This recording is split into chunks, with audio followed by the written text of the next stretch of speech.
Welcome to Library for Life. Here you'll find a wide variety of audiobooks across different categories, perfect for learning or relaxing before bedtime. Support us by hitting the like button and subscribing to stay updated with our latest releases.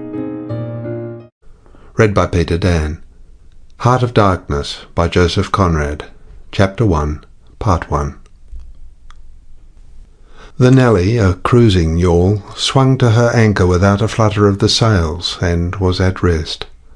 The flood had made, the wind was nearly calm, and, being bound down the river, the only thing for it was to come to and wait for the turn of the tide. The sea reach of the Thames stretched before us like the beginning of an interminable waterway. In the offing the sea and the sky were welded together without a joint, and in the luminous space the tanned sails of the barges drifting up with the tide seemed to stand still in red clusters of canvas, sharply peaked, with gleams of varnished sprits. A haze rested on the low shores that ran out to sea in vanishing flatness. The air was dark above Gravesend, and further back still seemed condensed into a mournful gloom, brooding motionless over the biggest and the greatest town on earth. The director of companies was our captain and our host. We four affectionately watched his back as he stood in the bows looking to seaward. On the whole river there was nothing that looked half so nautical.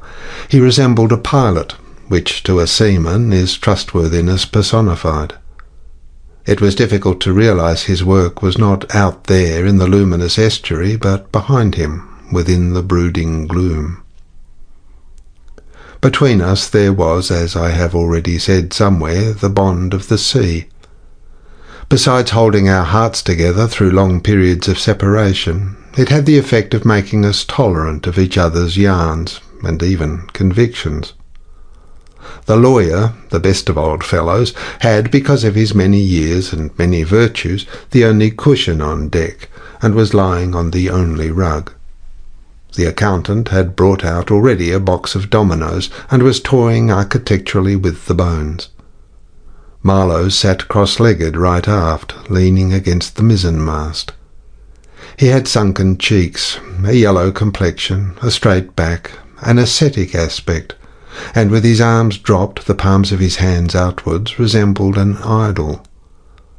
The director, satisfied the anchor had good hold, made his way aft and sat down amongst us. We exchanged a few words lazily. Afterwards there was silence on board the yacht. For some reason or other we did not begin that game of dominoes. We felt meditative and fit for nothing but placid staring. The day was ending in a serenity of still and exquisite brilliance. The water shone pacifically. The sky, without a speck, was a benign immensity of unstained light. The very mist on that Essex marsh was like a gauzy and radiant fabric hung from the wooded rises inland and draping the low shores in diaphanous folds. Only the gloom to the west, brooding over the upper reaches, became more sombre every minute, as if angered by the approach of the sun. And at last, in its curved and imperceptible fall, the sun sank low, and from glowing white changed to a dull red, without rays and without heat, as if about to go out suddenly, stricken to death by the touch of that gloom brooding over a crowd of men. Forthwith a change came over the waters, and the serenity became less brilliant, but more profound.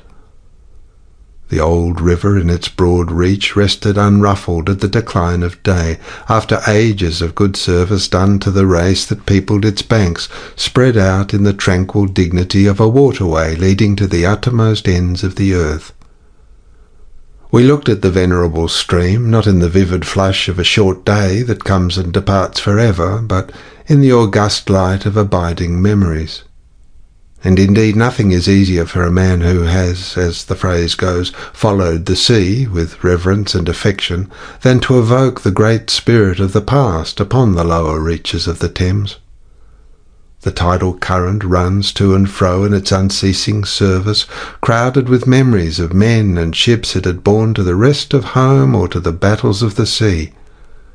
It had known and served all the men of whom the nation is proud, from Sir Francis Drake to Sir John Franklin, knights all, titled and untitled, the great knights-errant of the sea. It had borne all the ships whose names are like jewels flashing in the night of time, from the Golden Hind returning with her rotund flanks full of treasure to be visited by the Queen's Highness and thus pass out of the gigantic tale, to the Erebus and Terror bound on other conquests and that never returned. It had known the ships and the men. They had sailed from Deptford, from Greenwich, from Erith, the adventurers and the settlers, king's ships and the ships of men on change, captains, admirals, the dark interlopers of the Eastern trade, and the commissioned generals of East India fleets. Hunters for gold or pursuers of fame, they all had gone out on that stream, bearing the sword and often the torch, messengers of the might within the land, bearers of a spark from the sacred fire. What greatness had not floated on the ebb of that river into the mystery of an unknown earth? The dreams of men, the seed of commonwealths, the germs of empires. The sun set, and dusk fell on the stream, and lights began to appear along the shore. The Chapman Lighthouse, a three-legged thing erect on a mud-flat, shone strongly. Lights of ships moved in the fairway, a great stir of lights going up and going down. And farther west on the upper reaches the place of the monstrous town was still marked ominously on the sky, a brooding gloom in sunshine, a lurid glare under the stars. "And this also," said Marlowe suddenly, "has been one of the dark places of the earth." He was the only man of us who still followed the sea. The worst that could be said of him was that he did not represent his class. He was a seaman, but he was a wanderer too, while most seamen lead, if one may so express it, a sedentary life. Their minds are of the stay-at-home order, and their home is always with them, the ship, and so is their country, the sea. One ship is very much like another, and the sea is always the same. In the immutability of their surroundings, the foreign shores, the foreign faces, the changing immensity of life glide past, veiled not by a sense of mystery, but by a slightly disdainful ignorance, for there is nothing mysterious to a seaman unless it be the sea itself, which is the mistress of his existence and as inscrutable as destiny. For the rest, after his hours of work, a casual stroll or a casual spree on shore suffices to unfold for him the secret of a whole continent, and generally he finds the secret not worth knowing. The yarns of seamen have a direct simplicity, the whole meaning of which lies within the shell of a cracked nut. But Marlowe was not typical, if his propensity to spin yarns be accepted, and to him the meaning of an episode was not inside like a kernel, but outside, enveloping the tale, which brought it out only as a glow brings out a haze, in the likeness of one of these misty halos that sometimes are made visible by the spectral illumination of moonshine. His remark did not seem at all surprising. It was just like Marlowe. It was accepted in silence. No one took the trouble to grunt even, and presently he said, very slow, "I was thinking of very old times, when the Romans first came here, 1900 years ago, the other day. Light came out of this river since. You say nights? Yes, but it is like a running blaze on a plain, like a flash of lightning in the clouds. We live in the flicker. May it last as long as the old earth keeps rolling, but darkness was here yesterday." Imagine the feelings of a commander of a fine, what do you call 'em, trireme in the Mediterranean, ordered suddenly to the north, run overland across the Gauls in a hurry, put in charge of one of these craft the legionaries, a wonderful lot of handy men they must have been too, used to build apparently by the hundred in a month or two, if we may believe what we read. Imagine him here, the very end of the world, a sea the colour of lead, a sky the colour of smoke, a kind of ship about as rigid as a concertina, and going up this river with stores or orders or what you like. Sandbanks, marshes, forests, savages, precious little to eat, fit for a civilized man, nothing but Thames water to drink. No Falernian wine here, no going ashore. Here and there a military camp lost in a wilderness like a needle in a bundle of hay. Cold, fog, tempests, disease, exile and death. Death skulking in the air, in the water, in the bush. They must have been dying like flies here. Oh yes, he did it. Did it very well too, no doubt, and without thinking much about it either, except afterwards, to brag of what he had gone through in his time perhaps. They were men enough to face the darkness. And perhaps he was cheered by keeping his eye on a chance of promotion to a fleet at Ravenna by and by, if he had good friends in Rome and survived the awful climate. Or think of a decent young citizen in a toga, perhaps too much dice, coming out here in the train of some prefect or tax-gatherer or trader even, to mend his fortunes. Land in a swamp, march through the woods, and in some inland post feel the savagery, the utter savagery had closed round him. All that mysterious life of the wilderness that stirs in the forest, in the jungles, in the hearts of wild men. There's no initiation either into such mysteries. He has to live in the midst of the incomprehensible, which is also detestable. And it has a fascination, too, that goes to work upon him. The fascination of the abomination. Imagine the growing regrets, the longing to escape, the powerless disgust, the surrender, the hate. He paused. Mind, he began again, lifting one arm from the elbow, the palm of the hand outward, so that, with his legs folded before him, he had the pose of a Buddha preaching in European clothes and without a lotus flower. Mind, none of us would feel exactly like this. What saves us is efficiency, the devotion to efficiency. But these chaps were not much account, really. They were no colonists. Their administration was merely a squeeze, and nothing more, I suspect. They were conquerors, and for that you want only brute force, nothing to boast of when you have it, since your strength is just an accident arising from the weakness of others. They grabbed what they could get for the sake of what was to be got. It was just robbery with violence, aggravated murder on a great scale, and men going at it blind, as is very proper for those who tackle a darkness. The conquest of the earth, which mostly means the taking it away from those who have a different complexion or slightly flatter noses than ourselves, is not a pretty thing when you look into it too much. What redeems it is the idea only.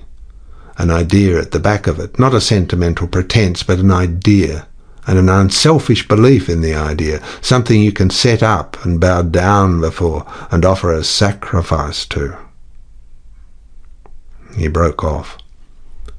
Flames glided in the river, small green flames, red flames, white flames, pursuing, overtaking, joining, crossing each other, then separating slowly or hastily. The traffic of the great city went on in the deepening night upon the sleepless river. We looked on, waiting patiently. There was nothing else to do till the end of the flood, but it was only after a long silence when he said in a hesitating voice, "I suppose you fellows remember I did once turn freshwater sailor for a bit, that we knew we were fated, before the ebb began to run, to hear about one of Marlowe's inconclusive experiences. I don't want to bother you much with what happened to me personally," he began, showing in this remark the weakness of many tellers of tales, who seem so often unaware of what their audience would like best to hear. "Yet to understand the effect of it on me, you ought to know how I got out there, what I saw, how I went up that river to the place where I first met the poor chap. It was the farthest point of navigation, and the culminating point of my experience. It seemed somehow to throw a kind of light on everything about me, and into my thoughts. It was sombre enough, too, and pitiful. Not extraordinary in any way, not very clear either. No, not very clear. And yet it seemed to throw a kind of light. I had then, as you remember, just returned to London after a lot of Indian Ocean, Pacific, China Seas, a regular dose of the East, 6 years or so, and I was loafing about, hindering you fellows in your work and invading your homes, just as though I had got a heavenly mission to civilize you. It was very fine for a time, but after a bit I did get tired of resting. Then I began to look for a ship. I should think the hardest work on earth. But the ships wouldn't even look at me, and I got tired of that game too. Now, when I was a little chap, I had a passion for maps. I would look for hours at South America or Africa or Australia and lose myself in all the glories of exploration. At that time there were many blank spaces on the earth, and when I saw one that looked particularly inviting on a map, but they all look that, I would put my finger on it and say, when I grow up, I will go there. The North Pole was one of these places, I remember. Well, I haven't been there yet, and shall not try now. The glamour's off. Other places were scattered about the hemispheres. I have been in some of them, and, well, we won't talk about that. But there was one yet, the biggest, the most blank, so to speak, that I had a hankering after. True, by this time it was not a blank space any more. It had got filled since my boyhood with rivers and lakes and names. It had ceased to be a blank space of delightful mystery, a white patch for a boy to dream gloriously over. It had become a place of darkness. But there was in it one river especially, a mighty big river that you could see on the map, resembling an immense snake uncoiled, with its head in the sea, its body at rest, curving afar over a vast country, and its tail lost in the depths of the land. And as I looked at the map of it in a shop window, it fascinated me as a snake would a bird, a silly little bird. Then I remembered there was a big concern, a company for trade on that river. Dash it all, I thought to myself, they can't trade without using some kind of craft on that lot of fresh water. Steamboats. Why shouldn't I try to get charge of one? I went on along Fleet Street, but could not shake off the idea. The snake had charmed me. You understand, it was a continental concern, that trading society. But I have a lot of relations living on the continent because it's cheap and not so nasty as it looks, they say. I'm sorry to own, I began to worry them. This was already a fresh departure for me. I was not used to get things that way, you know. I always went my own road and on my own legs where I had a mind to go. I wouldn't have believed it of myself, but then, you see, I felt somehow I must get there by hook or by crook, so I worried them. The men said, "My dear fellow," and did nothing. And then, would you believe it, I tried the women. I, Charlie Marlowe, set the women to work to get a job. Heavens! Well, you see, the notion drove me. I had an aunt, a dear, enthusiastic soul. She wrote, "It will be delightful. I am ready to do anything for you. It is a glorious idea. I know the wife of a very high personage in the administration, and also a man who has lots of influence with, etc." She was determined to make no end of fuss to get me appointed skipper of a river steamboat, if such was my fancy. I got my appointment, of course, and I got it very quick. It appears the company had received news that one of their captains had been killed in a scuffle with the natives. This was my chance, and it made me the more anxious to go. It was only months and months afterwards, when I made the attempt to recover what was left of the body, that I heard the original quarrel arose from a misunderstanding about some hens. Yes, 2 black hens. Fresleven, that was the fellow's name, a Dane, thought himself wronged somehow in the bargain, so he went ashore and started to hammer the chief of the village with a stick. Oh, it didn't surprise me in the least to hear this, and at the same time to be told that Fresleven was the gentlest, quietest creature that ever walked on 2 legs. No doubt he was, but he had been a couple of years already out there, engaged in the noble cause, you know, and he probably felt the need at last of asserting his self-respect in some way. Therefore he whacked the old nigger mercilessly, while a big crowd of his people watched him, thunderstruck, till some man, I was told the chief's son, in desperation at hearing the old chap yell, made a tentative jab with a spear at the white man, and of course it went quite easy between the shoulder blades. Then the whole population cleared into the forest, expecting all kinds of calamities to happen, while on the other hand the steamer Fresleven commanded left also in a bad panic, in charge of the engineer, I believe. Afterwards nobody seemed to trouble much about Fresleven's remains till I got out and stepped into his shoes. I couldn't let it rest, though, but when an opportunity offered at last to meet my predecessor, the grass growing through his ribs was tall enough to hide his bones. They were all there. The supernatural being had not been touched after he fell, and the village was deserted, the huts gaped black, rotting, all askew within the fallen enclosures. A calamity had come to it, sure enough. The people had vanished. Mad terror had scattered them, men, women and children, through the bush, and they had never returned. What became of the hens, I don't know either. I should think the cause of progress got them anyhow. However, through this glorious affair, I got my appointment before I had fairly begun to hope for it. I flew round like mad to get ready. Before 48 hours I was crossing the channel to show myself to my employers and sign the contract. In a very few hours I arrived in a city that always makes me think of a whited sepulchre. Prejudice, no doubt. I had no difficulty in finding the company's offices. It was the biggest thing in the town, and everybody I met was full of it. They were going to run an oversea empire and make no end of coin by trade.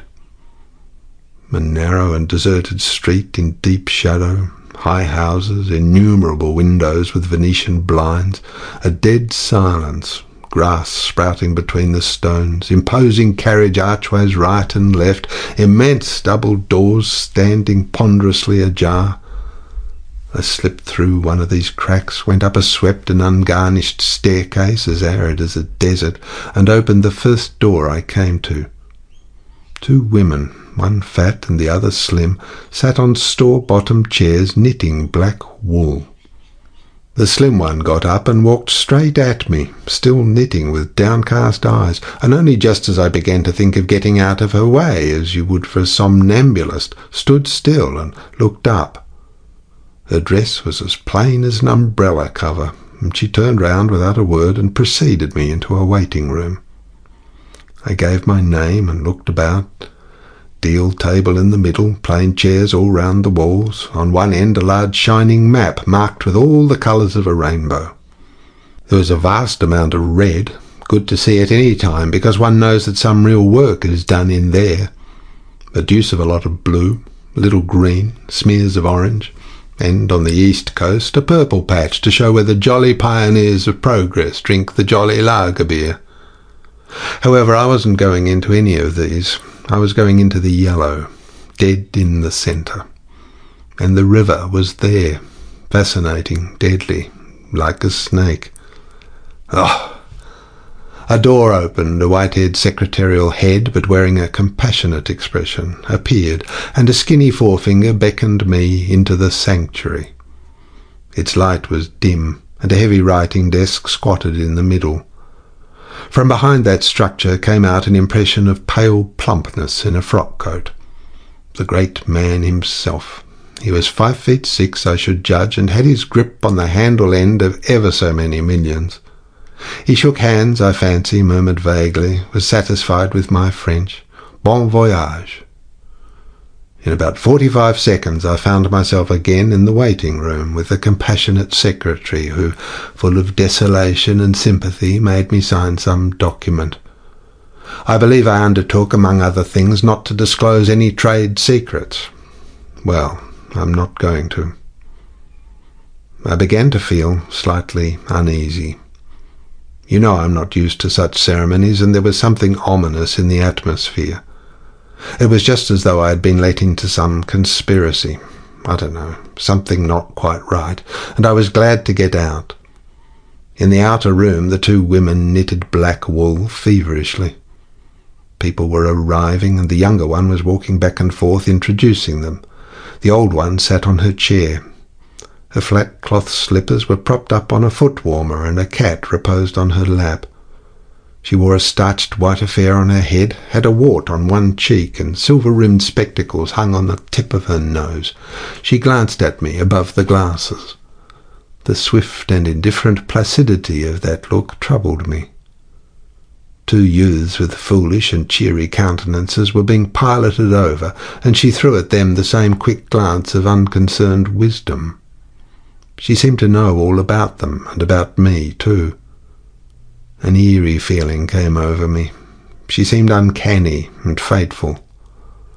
Often, far away from there, I thought of these two, guarding the door of darkness, knitting black wool as for a warm pall, one introducing continuously to the unknown, the other scrutinizing the cheery and foolish faces with unconcerned old eyes. Ave, old knitter of black wool, morituri te salutant. Not many of those she looked at ever saw her again, not half, by a long way. There was yet a visit to the doctor. A simple formality, assured me the secretary, with an air of taking an immense part in all my sorrows. Accordingly, a young chap, wearing his hat over the left eyebrow, some clerk, I suppose, there must have been clerks in the business, though the house was as still as a house in a city of the dead, came from somewhere upstairs and led me forth. He was shabby and careless, with ink stains on the sleeves of his jacket, and his cravat was large and billowy under a chin shaped like the toe of an old boot. It was a little too early for the doctor, so I proposed a drink, and thereupon he developed a vein of joviality. As we sat over our vermouths, he glorified the company's business, and by I expressed casually my surprise at him not going out there. He became very cool and collected all at once. "I am not such a fool as I look," quoth Plato to his disciples, he said sententiously, emptied his glass with great resolution, and we rose. The old doctor felt my pulse, evidently thinking of something else the while. Good for there," he mumbled, and then with a certain eagerness asked me whether I would let him measure my head. Rather surprised, I said yes, when he produced a thing like calipers and got the dimensions back and front in every way, taking notes carefully. He was an unshaven little man in a threadbare coat like a gabardine, with his feet in slippers, and I thought him a harmless fool. "I always ask leave in the interest of science to measure the crania of those going out there," he said. "And when they come back too?" I asked. "Oh, I never see them," he remarked. "And, moreover, the changes take place inside, you know." He smiled as if at some quiet joke. "So you are going out there.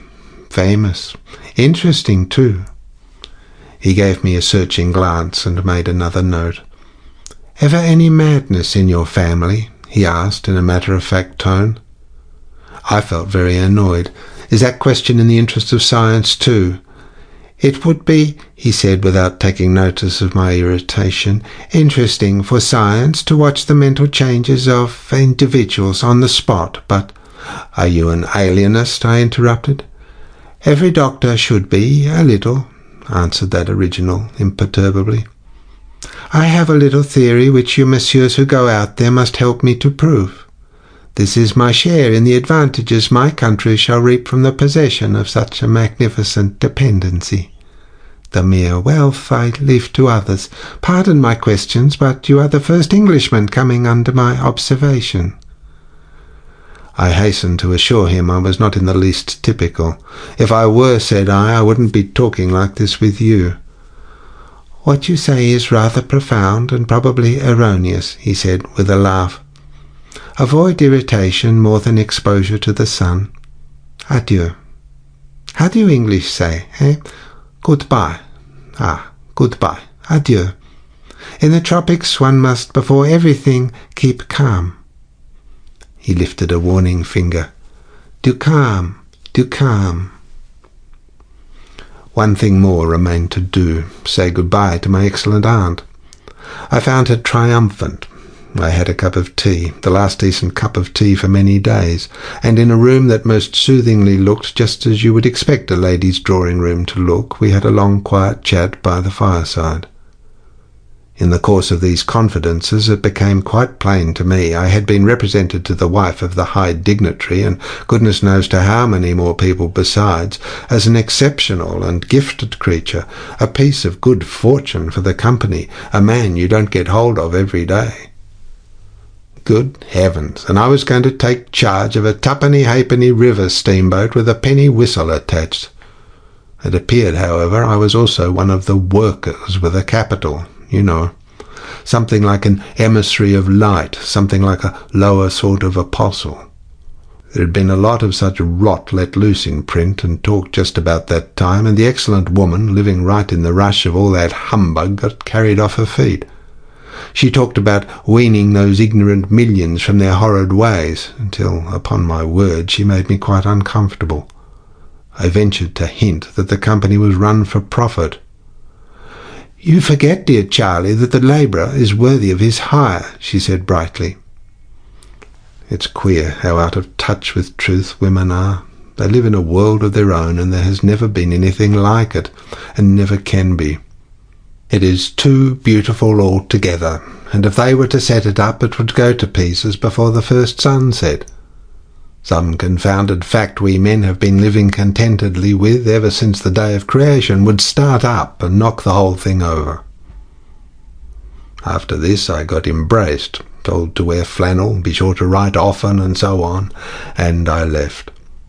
In the street, I don't know why, a queer feeling came to me that I was an impostor. Odd thing that I, who used to clear out for any part of the world at 24 hours' notice with less thought than most men give to the crossing of a street, had a moment, I won't say of hesitation, but of startled pause before this commonplace affair. The best way I can explain it to you is by saying that, for a second or two, I felt as though, instead of going to the centre of a continent, I were about to set off for the centre of the earth. I left in a French steamer, and she called in every blamed port they have out there, for, as far as I could see, the sole purpose of landing soldiers and custom-house officers. I watched the coast. Watching a coast as it slips by the ship is like thinking about an enigma.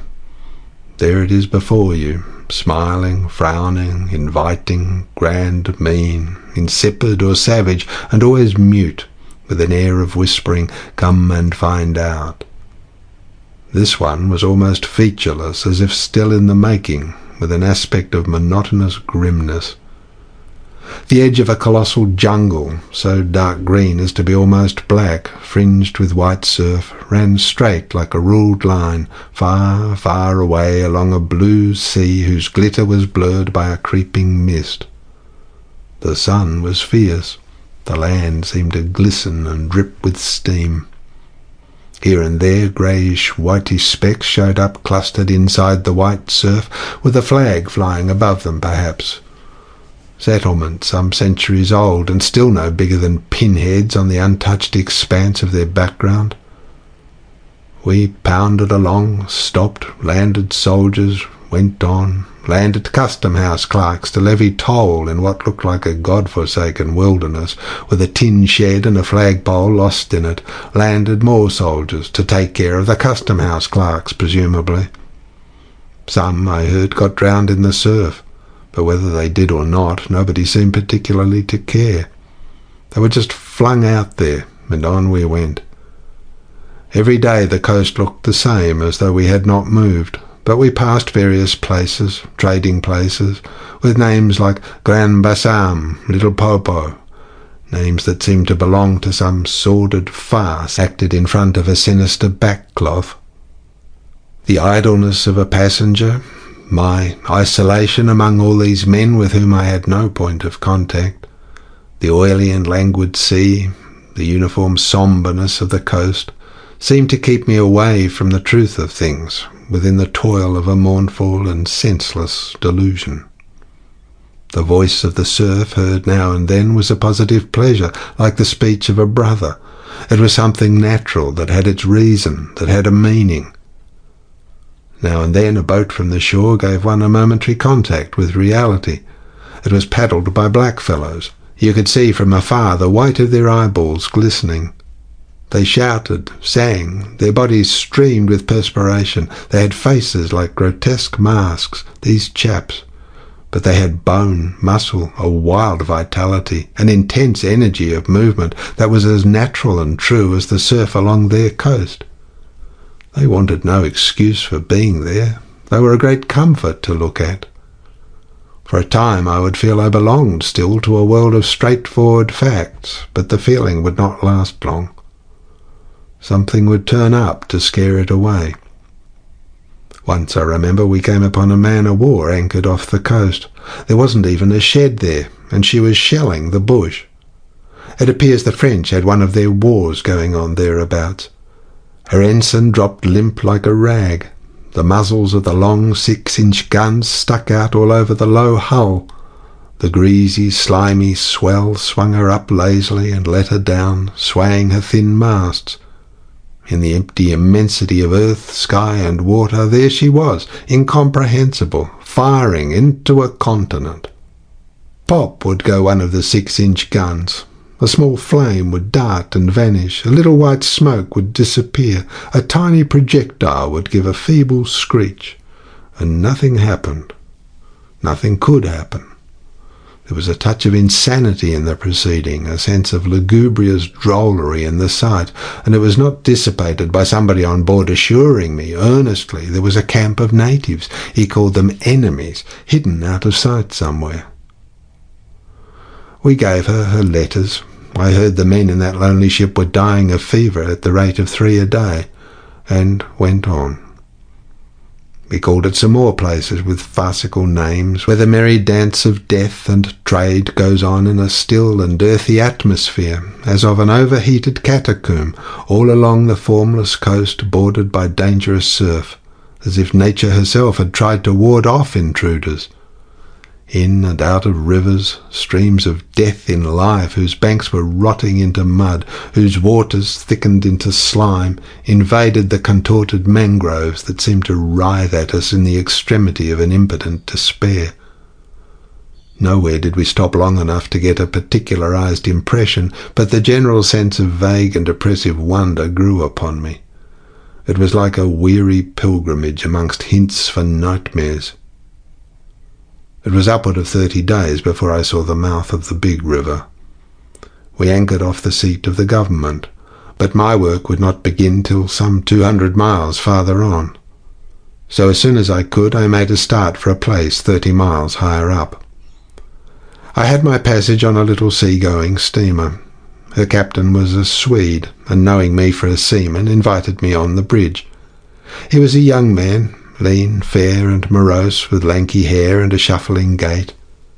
As we left the miserable little wharf, he tossed his head contemptuously at the shore. "Been living there?" he asked. I said yes. "Fine lot, these government chaps, are they not?" he went on, speaking English with great precision and considerable bitterness. "It is funny what some people will do for a few francs a month. I wonder what becomes of that kind when it goes up country." I said to him I expected to see that soon. "So," he exclaimed. He shuffled athwart, keeping one eye ahead vigilantly. "Don't be too sure," he continued. "The other day I took up a man who hanged himself on the road. He was a Swede, too." "Hanged himself? Why in God's name?" I cried. He kept on looking out watchfully. "Who knows? The sun too much for him, or the country, perhaps." At last we opened a reach. A rocky cliff appeared, mounds of turned-up earth by the shore, houses on a hill, others with iron roofs among a waste of excavations or hanging to the declivity. A continuous noise of the rapids above hovered over this scene of inhabited devastation. A lot of people, mostly black and naked, moved about like ants. A jetty projected into the river. A blinding sunlight drowned all this at times in a sudden recrudescence of glare. "There's your company's station," said the Swede, pointing to 3 wooden barrack-like structures on the rocky slope. "I will send your things up. 4 boxes, did you say? So, farewell." I came upon a boiler wallowing in the grass. then found a path leading up the hill. It turned aside for the boulders and also for an undersized railway truck lying there on its back with its wheels in the air. One was off. The thing looked as dead as the carcass of some animal. I came upon more pieces of decaying machinery, a stack of rusty rails. To the left, a clump of trees made a shady spot where dark things seemed to stir feebly. I blinked. The path was steep. A horn tooted to the right, and I saw the black people run. A heavy and dull detonation shook the ground. A puff of smoke came out of the cliff, and that was all. No change appeared on the face of the rock. They were building a railway. The cliff was not in the way or anything, but this objectless blasting was all the work going on. A slight clinking behind me made me turn my head. 6 black men advanced in a file, toiling up the path. They walked erect and slow, balancing small baskets full of earth on their heads, and the clink kept time with their footsteps. Black rags were wound round their loins, and the short ends behind waggled to and fro like tails. I could see every rib. The joints of their limbs were like knots in a rope. Each had an iron collar on his neck, and all were connected together with a chain whose bights swung between them, rhythmically clinking. Another report from the cliff made me think suddenly of that ship of war I had seen firing into a continent. It was the same kind of ominous voice, but these men could by no stretch of imagination be called enemies. They were called criminals, and the outraged law, like the bursting shells, had come to them, an insoluble mystery from the sea. All their meagre breasts panted together, the violently dilated nostrils quivered, the eyes stared stonily uphill. They passed me within 6 inches, without a glance, with that complete death-like indifference of unhappy savages. Behind this raw matter, one of the reclaimed, the product of the new forces at work, strolled despondently, carrying a rifle by its middle. He had a uniform jacket with one button off, and seeing a white man on the path, hoisted his weapon to his shoulder with alacrity. This was simple prudence, white men being so much alike at a distance that he could not tell who I might be. He was speedily reassured, and with a large, white, rascally grin and a glance at his charge, seemed to take me into partnership in his exalted trust. After all, I also was a part of the great cause of these high and just proceedings. Instead of going up, I turned and descended to the left. My idea was to let that chain gang get out of sight before I climbed the hill. You know, I'm not particularly tender. I've had to strike and to fend off. I've had to resist and to attack sometimes. That's only one way of resisting, without counting the exact cost according to the demands of such sort of life as I had blundered into. I've seen the devil of violence and the devil of greed and the devil of hot desire. But by all the stars, these were strong, lusty, red-eyed devils that swayed and drove men. Men, I tell you. But as I stood on this hillside, I foresaw that in the blinding sunshine of that land I would become acquainted with a flabby, pretending, weak-eyed devil of a rapacious and pitiless folly. How insidious he could be, too, I was only to find out several months later, and 1,000 miles farther. For a moment I stood appalled, as though by a warning. Finally I descended the hill, obliquely, towards the trees I had seen.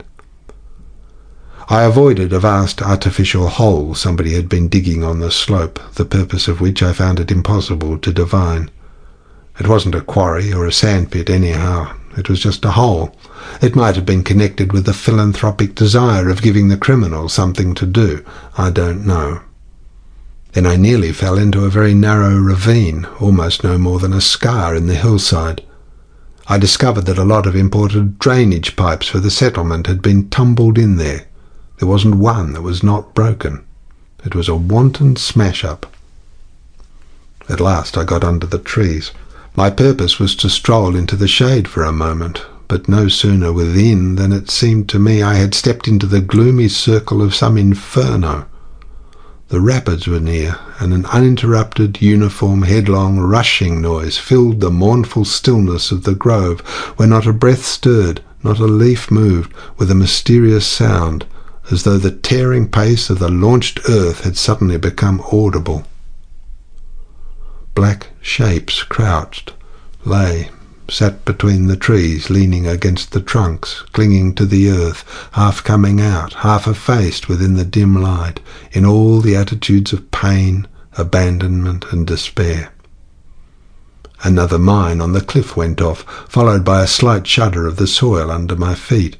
The work was going on. The work. And this was the place where some of the helpers had withdrawn to die. They were dying slowly. It was very clear. They were not enemies, they were not criminals, they were nothing earthly now, nothing but black shadows of disease and starvation lying confusedly in the greenish gloom. Brought from all the recesses of the coast, in all the legality of time contracts, lost in uncongenial surroundings, fed on unfamiliar food, they sickened, became inefficient, and were then allowed to crawl away and rest. These moribund shapes were free as air and nearly as thin.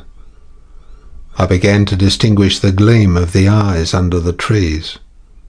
Then, glancing down, I saw a face near my hand. The black bones reclined at full length, with one shoulder against the tree, and slowly the eyelids rose, and the sunken eyes looked up at me, enormous and vacant, a kind of blind white flicker in the depths of the orbs, which died out slowly. The man seemed young, almost a boy, but you know with them it's hard to tell. I found nothing else to do but to offer him one of my good Swede ship's biscuits I had in my pocket. The fingers closed slowly on it and held. There was no other movement and no other glance. He had tied a bit of white worsted round his neck. Why? Where did he get it? Was it a badge, an ornament, a charm, a propitiatory act? Was there any idea at all connected with it? It looked startling round his black neck, this bit of white thread from beyond the seas. Near the same tree 2 more bundles of acute angles sat with their legs drawn up. One, with his chin propped on his knees, stared at nothing in an intolerable and appalling manner. His brother phantom rested its forehead, as if overcome with a great weariness, and all about others were scattered in every pose of contorted collapse, as in some picture of a massacre or a pestilence. While I stood horror-struck, one of these creatures rose to his hands and knees, and went off on all fours towards the river to drink. He lapped out of his hand, then sat up in the sunlight, crossing his shins in front of him, and after a time let his woolly head fall on his breastbone. End of Chapter 1, Part 1.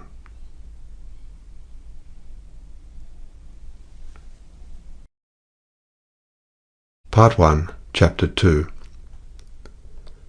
I didn't want any more loitering in the shade, and I made haste toward the station. When near the buildings I met a white man, in such an unexpected elegance of get-up that in the first moment I took him for a sort of vision. I saw a high-starched collar, white cuffs, a light alpaca jacket, snowy trousers, a clean necktie, and varnished boots.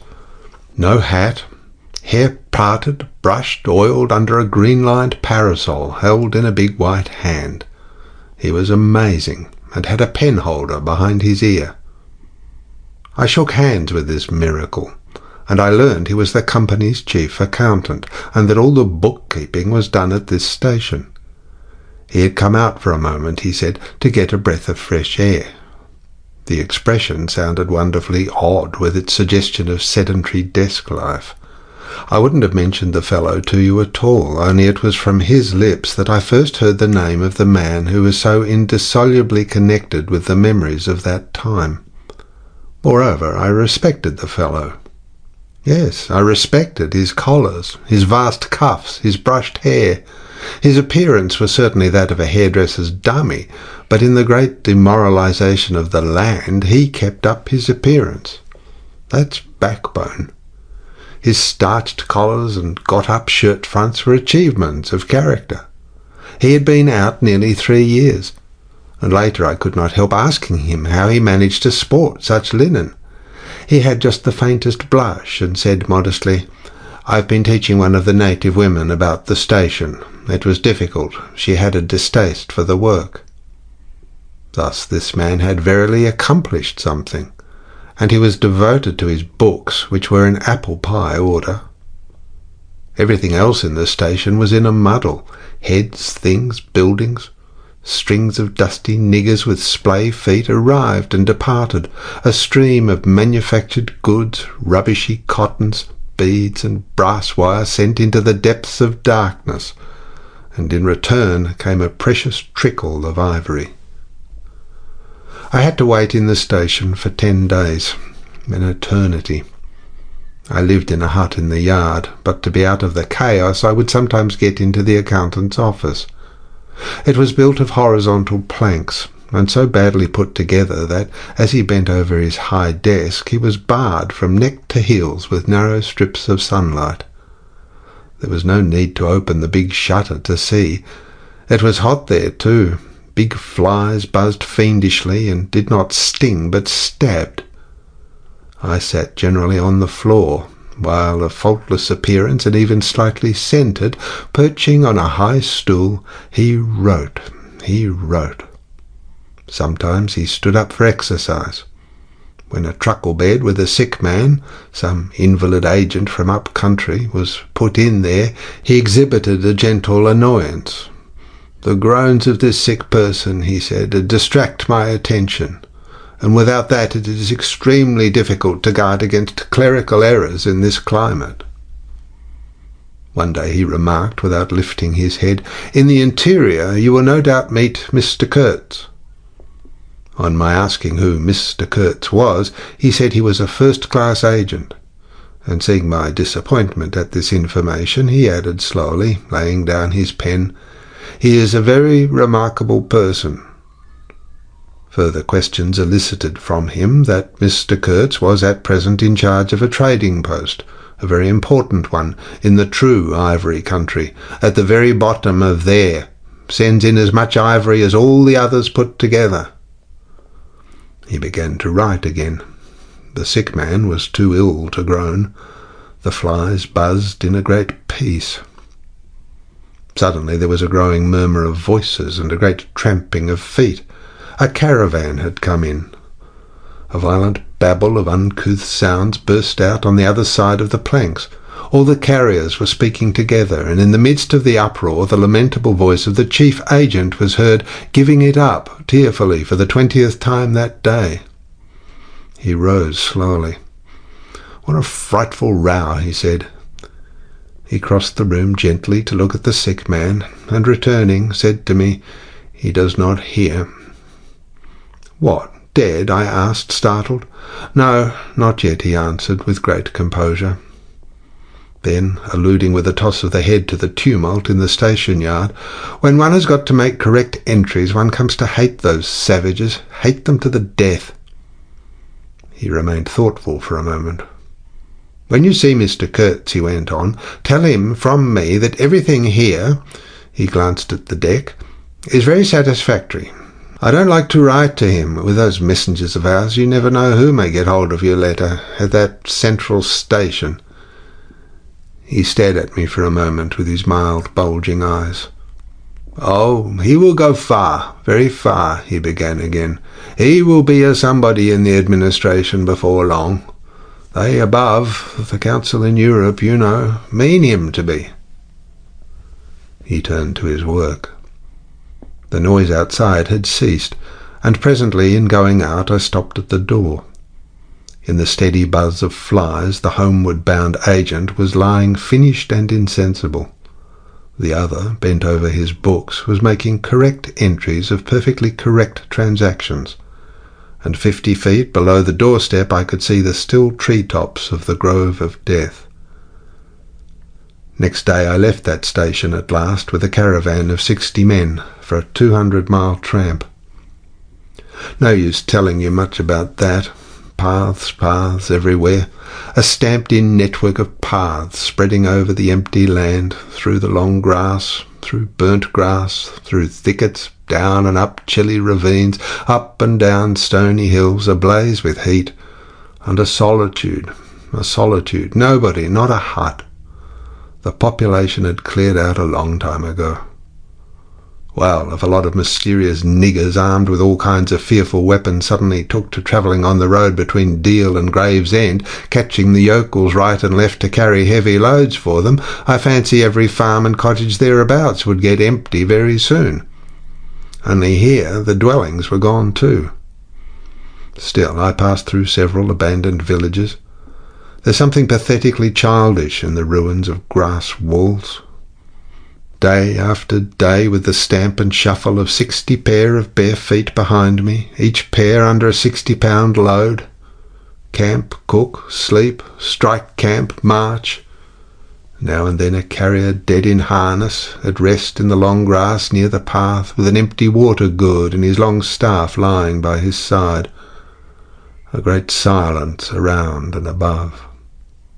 Perhaps on some quiet night the tremor of far-off drums, sinking, swelling, a tremor vast, faint, a sound weird, appealing, suggestive and wild, and perhaps with as profound a meaning as the sound of bells in a Christian country. Once a white man in an unbuttoned uniform, camping on the path with an armed escort of lank Zanzibaris, very hospitable and festive, not to say drunk, was looking after the upkeep of the road, he declared. Can't say I saw any road or any upkeep, unless the body of a middle-aged negro with a bullet hole in the forehead, upon which I absolutely stumbled 3 miles farther on, may be considered as a permanent improvement. I had a white companion too, not a bad chap, but rather too fleshy, and with the exasperating habit of fainting on the hot hillsides, miles away from the least bit of shade and water. Annoying, you know, to hold your own coat like a parasol over a man's head while he is coming to. I couldn't help asking him once what he meant by coming there at all. To make money, of course. What do you think? He said scornfully. Then he got fever and had to be carried in a hammock slung under a pole. As he weighed 16 stone, I had no end of rows with the carriers. They jibbed, ran away, sneaked off with their loads in the night. Quite a mutiny. So one evening I made a speech in English with gestures, not one of which was lost to the 60 pairs of eyes before me, and the next morning I started the hammock off in front all right.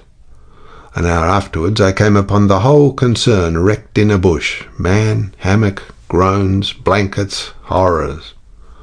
The heavy pole had skinned his poor nose. He was very anxious for me to kill somebody, but there wasn't the shadow of a carrier near. I remembered the old doctor. It would be interesting for science to watch the mental changes of individuals on the spot. I felt I was becoming scientifically interesting. However, all that is to no purpose. On the 15th day I came in sight of the big river again, and hobbled into the central station. It was on a backwater, surrounded by scrub and forest, with a pretty border of smelly mud on one side, and on the 3 others enclosed by a crazy fence of rushes. A neglected gap was all the gate it had, and the first glance at the place was enough to let you see the flabby devil was running that show.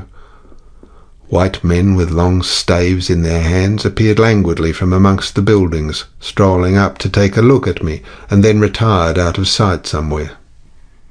One of them, a stout, excitable chap with black moustaches, informed me with great volubility and many digressions, as soon as I told him who I was, that my steamer was at the bottom of the river.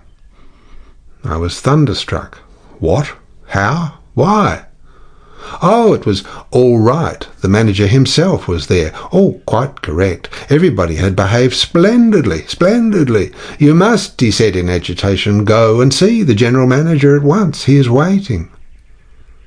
I did not see the real significance of that wreck at once. I fancy I see it now, but I'm not sure. Not at all.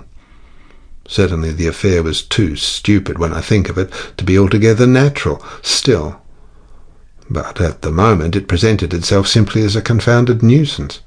The steamer was sunk.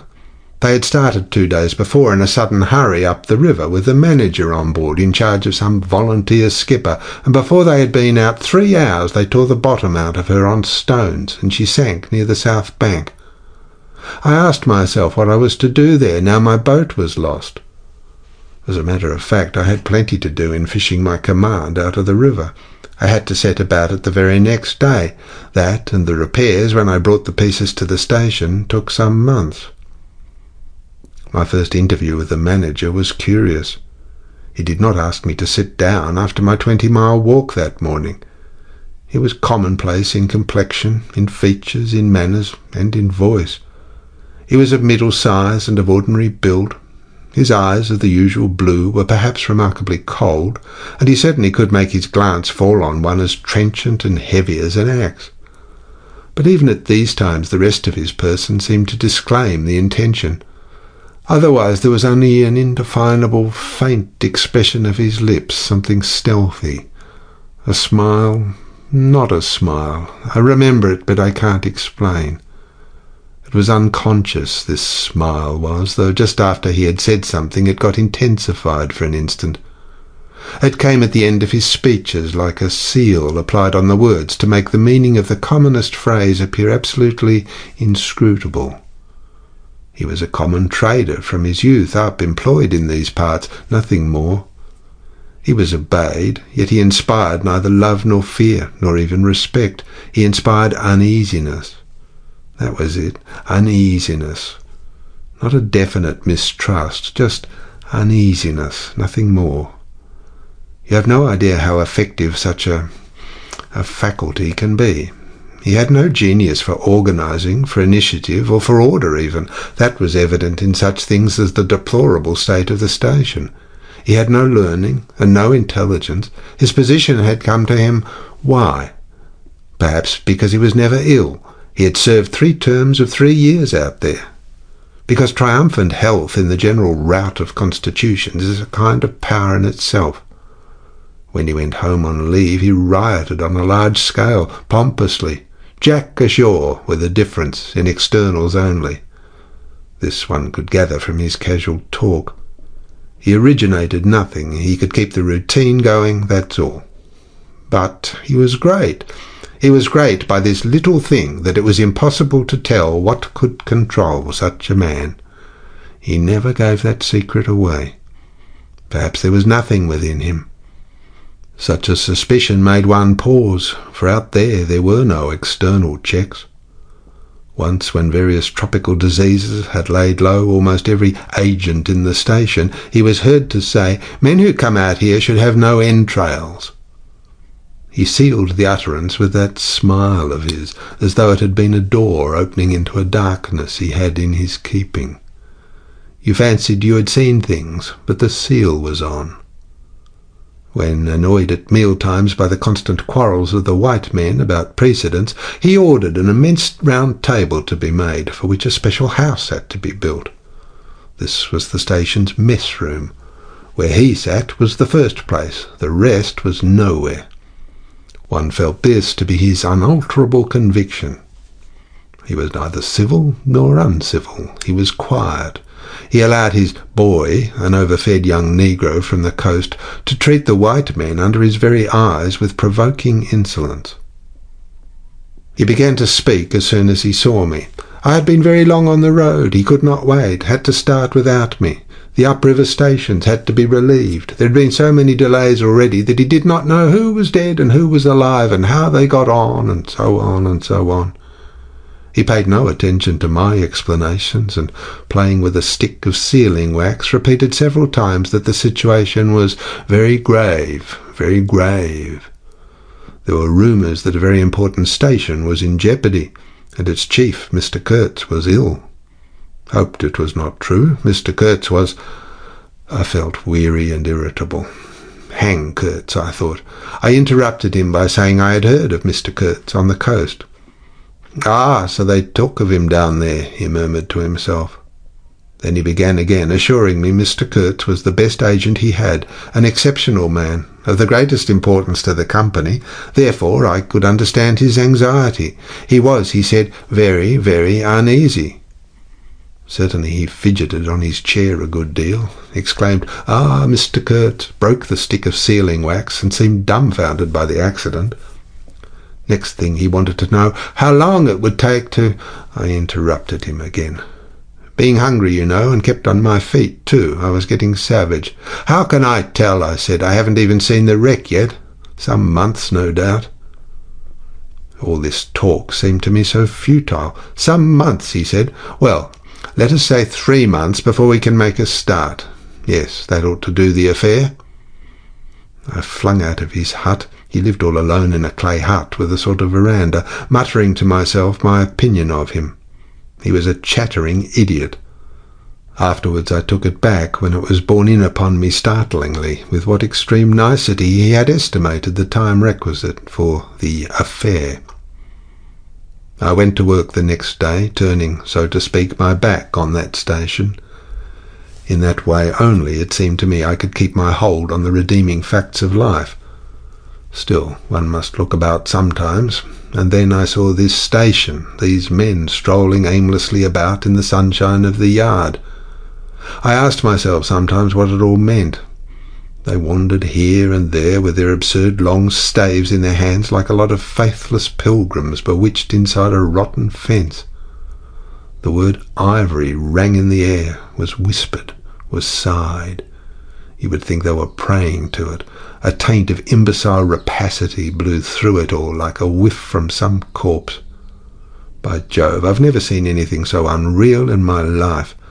And outside, the silent wilderness surrounding this cleared speck on the earth struck me as something great and invincible, like evil or truth, waiting patiently for the passing away of this fantastic invasion. Oh, these months. Well, never mind. Various things happened. One evening a grass shed full of calico, cotton prints, beads, and I don't know what else, burst into a blaze so suddenly that you would have thought the earth had opened to let an avenging fire consume all that trash. I was smoking my pipe quietly by my dismantled steamer, and saw them all cutting capers in the light with their arms lifted high, when the stout man with moustaches came tearing down to the river, a tin pail in his hand, assured me that everybody was behaving splendidly, dipped about a quart of water, and tore back again.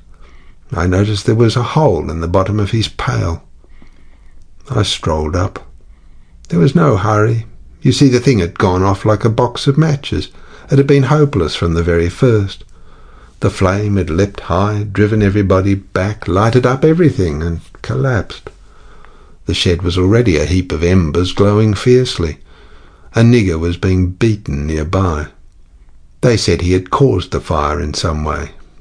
Be that as it may, he was screeching most horribly. I saw him later for several days, sitting in a bit of shade, looking very sick and trying to recover himself. Afterwards he arose and went out, and the wilderness, without a sound, took him into its bosom again. As I approached the glow from the dark, I found myself at the back of 2 men talking. I heard the name of Kurtz pronounced, then the words, "Take advantage of this unfortunate accident." One of the men was the manager. I wished him a good evening. "Did you ever see anything like it, eh? It's incredible," he said, and walked off. The other man remained. He was a first-class agent, young, gentlemanly, a bit reserved, with a forked little beard and a hooked nose. He was standoffish with the other agents, and they on their side said he was the manager's spy upon them. As to me, I had hardly ever spoken to him before. We got into talk, and by we strolled away from the hissing ruins. Then he asked me to his room, which was in the main building of the station. He struck a match, and I perceived that this young aristocrat had not only a silver-mounted dressing-case, but also a whole candle all to himself. Just at that time the manager was the only man supposed to have any right to candles. Native mats covered the clay walls. A collection of spears, assegais, shields, knives was hung up in trophies.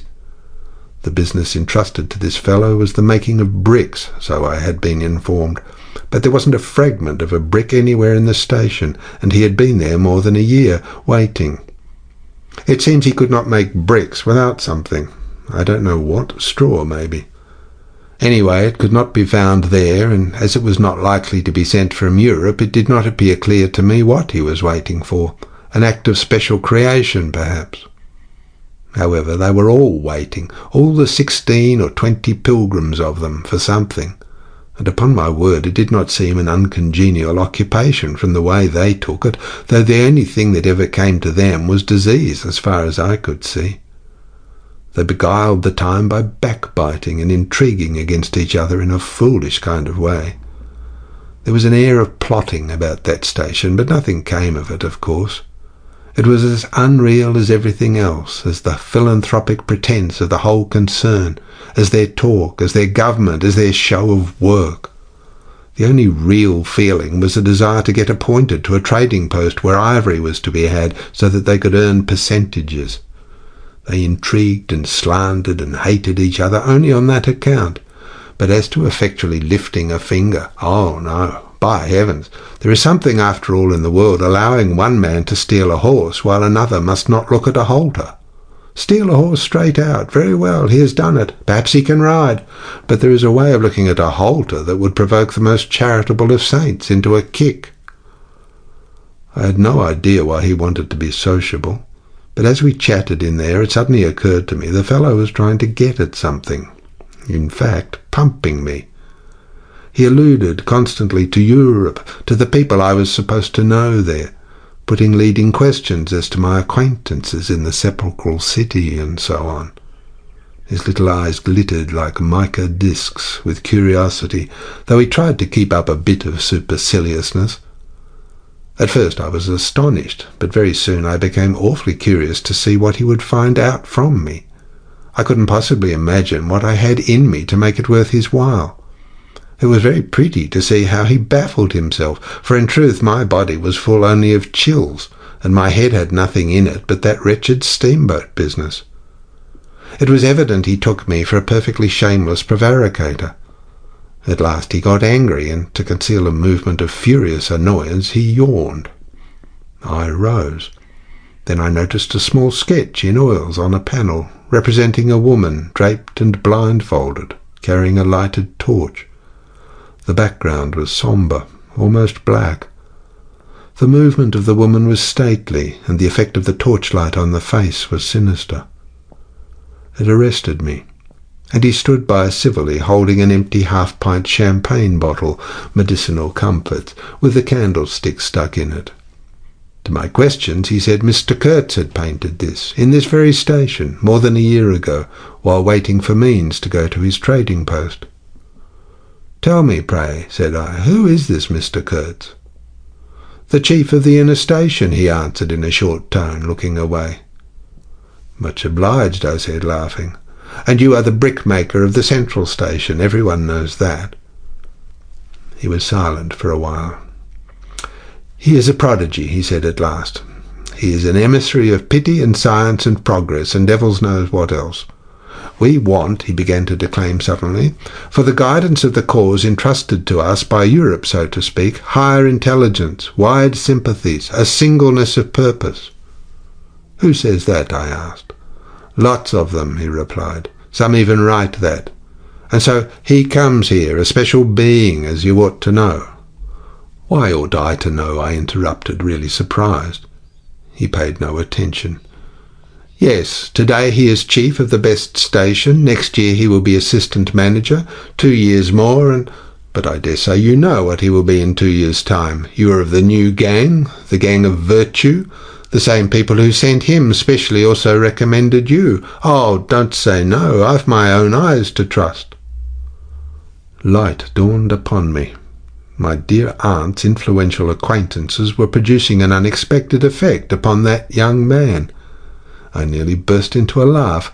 "Do you read the company's confidential correspondence?" I asked. He hadn't a word to say. It was great fun. "When Mr. Kurtz," I continued severely, "is general manager, you won't have the opportunity." He blew the candle out suddenly, and we went outside. The moon had risen. Black figures strolled about listlessly, pouring water on the glow, whence proceeded a sound of hissing.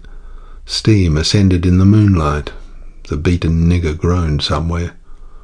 "What a row the brute makes," said the indefatigable man with the moustaches, appearing near us. "Serve him right. Transgression, punishment, bang. Pitiless, pitiless, that's the only way. This will prevent all conflagrations for the future. I was just telling the manager." He noticed my companion and became crestfallen all at once. "Not in bed yet," he said with a kind of servile heartiness. "It's so natural. Danger, agitation." He vanished. I went on to the riverside, and the other followed me. I heard a scathing murmur at my ear. "Heap of muffs, go to." The pilgrims could be seen in knots, gesticulating, discussing. Several had still their staves in their hands. I verily believe they took these sticks to bed with them. Beyond the fence the forest stood up spectrally in the moonlight, and through that dim stir, through the faint sound of that lamentable courtyard, the silence of the land went home to one's very heart. Its mystery, its greatness, the amazing reality of its concealed life. The hurt nigger moaned feebly somewhere nearby, and then fetched a deep sigh that made me mend my pace away from there. I felt a hand introducing itself under my arm. "My dear sir," said the fellow, "I don't want to be misunderstood, and especially by you, who will see Mr. Kurtz long before I can have that pleasure. I wouldn't like him to get a false idea of my disposition." I let him run on like this papier-mâché Mephistopheles, and it seemed to me that if I tried I could poke my forefinger through him, and would find nothing inside but a little loose dirt, maybe. He, don't you see, had been planning to be assistant manager by and by under the present man, and I could see that the coming of that Kurtz had upset them both not a little. He talked precipitately, and I did not try to stop him. I had my shoulders against the wreck of my steamer, hauled up on the slope like a carcass of some big river animal. The smell of mud, of primeval mud, by Jove, was in my nostrils. The high stillness of primeval forest was before my eyes. There were shiny patches on the black creek. The moon had spread over everything a thin layer of silver, over the rank grass, over the mud, upon the wall of matted vegetation standing higher than the wall of a temple. Over the great river I could see through a sombre gap, glittering as it flowed broadly by without a murmur. All this was great, expectant, mute, while the man jabbered about himself. I wondered whether the stillness on the face of the immensity looking at us two were meant as an appeal or as a menace. What were we who had strayed in here? Could we handle that dumb thing, or would it handle us? I felt how big, how confoundedly big, was that thing that couldn't talk, and perhaps was deaf as well. What was in there? I could see a little ivory coming out from there, and I had heard Mr. Kurtz was in there. I had heard enough about it, too, God knows. Yet somehow it didn't bring any image with it, no more than if I had been told an angel or a fiend was in there. I believed it in the same way one of you might believe there are inhabitants in the planet Mars. I knew once a Scotch sailmaker who was certain, dead sure, there were people in Mars. If you asked him for some idea how they looked and behaved, he would get shy and mutter something about walking on all fours. If you as much as smiled, he would, though a man of 60, offer to fight you. I would not have gone so far as to fight for Kurtz, but I went for him near enough to a lie. You know I hate, detest, and can't bear a lie, not because I am straighter than the rest of us, but simply because it appalls me. There is a taint of death, a flavour of mortality in lies, which is exactly what I hate and detest in the world, what I want to forget. It makes me miserable and sick, like biting something rotten would do. Temperament, I suppose. Well, I went near enough to it by letting the young fool there believe anything he liked to imagine as to my influence in Europe. I became in an instant as much of a pretence as the rest of the bewitched pilgrims. This simply because I had a notion it somehow would be of help to that Kurtz whom at the time I did not see, you understand? He was just a word for me. I did not see the man in the name any more than you do. Do you see him? Do you see the story? Do you see anything? It seems to me I'm trying to tell you a dream, making a vain attempt, because no relation of a dream can convey the dream sensation, that commingling of absurdity, surprise, and bewilderment in a tremor of struggling revolt, that notion of being captured by the incredible, which is of the very essence of dreams. He was silent for a while. No, it is impossible. It is impossible to convey the life sensation of any given epoch of one's existence, that which makes its truth, its meaning, its subtle and penetrating essence. It is impossible. We live as we dream alone. He paused again, as if reflecting, then added, "Of course, in this you fellows see more than I could then. You see me, whom you know." It had become so pitch dark that we listeners could hardly see one another. For a long time already he, sitting apart, had been no more to us than a voice. There was not a word from anybody. The others might have been asleep, but I was awake. I listened on the watch for the sentence, for the word that would give me the clue to the faint uneasiness inspired by this narrative, that seemed to shape itself without human lips in the heavy night air of the river. "Yes, I let him run on," Marlowe began, "and think what he pleased about the powers that were behind me. I did. And there was nothing behind me. There was nothing but that wretched old mangled steamboat I was leaning against, while he talked fluently about the necessity for every man to get on. And when one comes out here, you conceive it is not to gaze at the moon." Mr. Kurtz was a universal genius, but even a genius would find it easier to work with adequate tools, intelligent men. He did not make bricks. Why, there was a physical impossibility in the way, as I was well aware, and if he did secretarial work for the manager, it was because no sensible man rejects wantonly the confidence of his superiors. Did I see it? I saw it. What more did I want? What I really wanted was rivets, by heavens. Rivets, to get on with the work, to stop the hole. Rivets I wanted. There were cases of them down at the coast, cases, piled up, burst, split. You kicked a loose rivet at every second step in that station yard on the hillside. Rivets had rolled into the grove of death. You could fill your pockets with rivets for the trouble of stooping down, and there wasn't one rivet to be found where it was wanted. We had plates that would do, but nothing to fasten them with.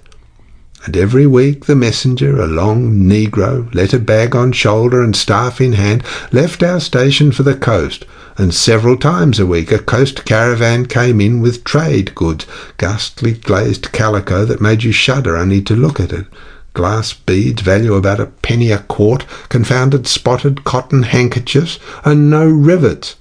3 carriers could have brought all that was wanted to set that steamboat afloat.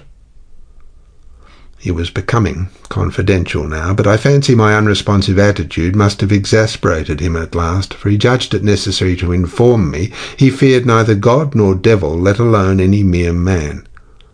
I said I could see that very well, but what I wanted was a certain quantity of rivets, and rivets were what really Mr. Kurtz wanted, if he had only known it. Now letters went to the coast every week. "My dear sir," he cried, "I write from dictation." I demanded rivets. There was a way for an intelligent man. He changed his manner, became very cold, and suddenly began to talk about a hippopotamus, wondered whether sleeping on board the steamer. I stuck to my salvage night and day. I wasn't disturbed. There was an old hippo that had the bad habit of getting out on the bank and roaming at night over the station grounds. The pilgrims used to turn out in a body and empty every rifle they could lay hands on at him. Some even had sat up o' for him. All this energy was wasted, though. "That animal has a charmed life," he said, "but you can say this only of brutes in this country. No man, you apprehend me, no man here bears a charmed life." He stood there for a moment in the moonlight, with his delicate hooked nose set a little askew and his mica eyes glittering without a wink. Then, with a curt good night, he strode off. I could see he was disturbed and considerably puzzled, which made me feel more hopeful than I had been for days. It was a great comfort to turn from that chap to my influential friend, the battered, twisted, ruined tin-pot steamboat. I clambered on board. She rang under my feet like an empty Huntley and Palmer biscuit tin kicked along a gutter.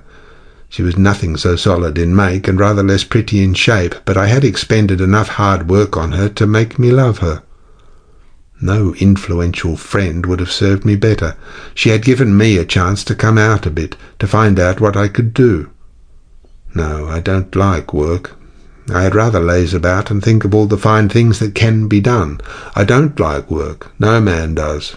But I like what is in the work, the chance to find yourself, your own reality, for yourself, not for others, what no other man can ever know.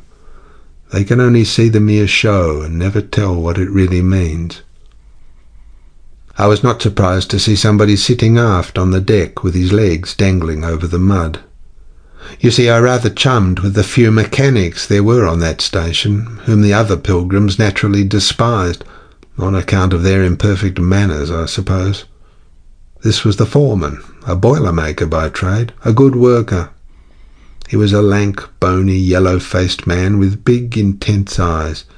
His aspect was worried, and his head was as bald as the palm of my hand, but his hair, in falling, seemed to have stuck to his chin, and had prospered in the new locality, for his beard hung down to his waist. He was a widower with 6 young children. He'd left them in charge of a sister of his to come out there, and the passion of his life was pigeon-flying. He was an enthusiast and a connoisseur. He would rave about pigeons. After work hours he used sometimes to come over from his hut for a talk about his children and his pigeons. At work, when he had to crawl in the mud under the bottom of the steamboat, he would tie up that beard of his in a kind of white serviette he brought for the purpose. It had loops to go over his ears. In the evening he could be seen squatted on the bank, rinsing that wrapper in the creek with great care, then spreading it solemnly on a bush to dry. I slapped him on the back and shouted, "We shall have rivets!" He scrambled to his feet, exclaiming, "No, rivets!" as though he couldn't believe his ears. Then in a low voice, "You, eh?" I don't know why we behaved like lunatics. I put my finger to the side of my nose and nodded mysteriously. "Good for you," he cried, snapping his fingers above his head, lifting one foot. I tried a jig. We capered on the iron deck. A frightful clatter came out of that hulk, and the virgin forest on the other bank of the creek sent it back in a thundering roll upon the sleeping station. It must have made some of the pilgrims sit up in their hovels. A dark figure obscured the lighted doorway of the manager's hut, vanished. Then, a second or so after, the doorway itself vanished too. We stopped, and the silence driven away by the stamping of our feet flowed back again from the recesses of the land. The great wall of vegetation, an exuberant and entangled mass of trunks, branches, leaves, boughs, festoons, motionless in the moonlight, was like a rioting invasion of soundless life, a rolling wave of plants piled up, crested, ready to topple over the creek, to sweep every little man of us out of his little existence. And it moved not. A deadened burst of mighty splashes and snorts reached us from afar, as though an ichthyosaurus had been taking a bath of glitter in the great river. "After all," said the boiler-maker with a reasonable tone, "why shouldn't we get the rivets?" Why not, indeed? I did not know of any reason why we shouldn't. "They'll come in 3 weeks," I said confidently. But they didn't. Instead of rivets, there came an invasion, an infliction, a visitation. It came in sections during the next 3 weeks, each section headed by a donkey carrying a white man in new clothes and tan shoes, bowing from that elevation right and left to the impressed pilgrims. A quarrelsome band of footsore, sulky niggers trod on the heels of the donkey. A lot of tents, camp stools, tin boxes, white cases, brown bales would be shot down in the courtyard, and the air of mystery would deepen a little over the muddle of the station. 5 such instalments came, with their absurd air of disorderly flight, with the loot of innumerable outfit shops and provision stores, that one would think they were lugging after a raid into the wilderness for equitable division. It was an inextricable mess of things, decent in themselves, but that human folly made look like the spoils of thieving. This devoted band called itself the El Dorado Exploring Expedition, and I believe they were sworn to secrecy. Their talk, however, was the talk of sordid buccaneers. It was reckless without hardihood, greedy without audacity, and cruel without courage. There was not an atom of foresight or of serious intention in the whole batch of them, and they did not seem aware these things are wanted for the work of the world. To tear treasure out of the bowels of the land was their desire, with no more moral purpose at the back of it than there is in burglars breaking into a safe. Who paid the expenses of the noble enterprise, I don't know, but the uncle of our manager was leader of that lot. In exterior he resembled a butcher in a poor neighbourhood, and his eyes had a look of sleepy cunning. He carried his fat paunch with ostentation on his short legs, and during the time his gang infested the station spoke to no one but his nephew. You could see these two roaming about all day long with their heads close together in an everlasting confab. I'd given up worrying myself about the rivets. One's capacity for that kind of folly is more limited than you would suppose. I said hang, and let things slide. I had plenty of time for meditation, and now and then I would give some thought to Kurtz. I wasn't very interested in him, no. Still, I was curious to see whether this man, who had come out equipped with moral ideas of some sort, would climb to the top after all, and how he would set about his work when there. End of Chapter 1, Part 2. Chapter 2, Part 1. One evening, as I was lying flat on the deck of my steamboat, I heard voices approaching, and there were the nephew and the uncle strolling along the bank. I laid my head on my arm again, and had nearly lost myself in a doze when somebody said in my ear, as it were, "I'm as harmless as a little child, but I don't like to be dictated to. Am I the manager, or am I not? I was ordered to send him there. It's incredible." I became aware that the two were standing on the shore alongside the forepart of the steamboat, just below my head. I did not move. It did not occur to me to move. I was sleepy. "It is unpleasant," granted the uncle. "He has asked the administration to be sent there," said the other, "with the idea of showing what he could do, and I was instructed accordingly. Look at the influence that man must have. Is it not frightful?"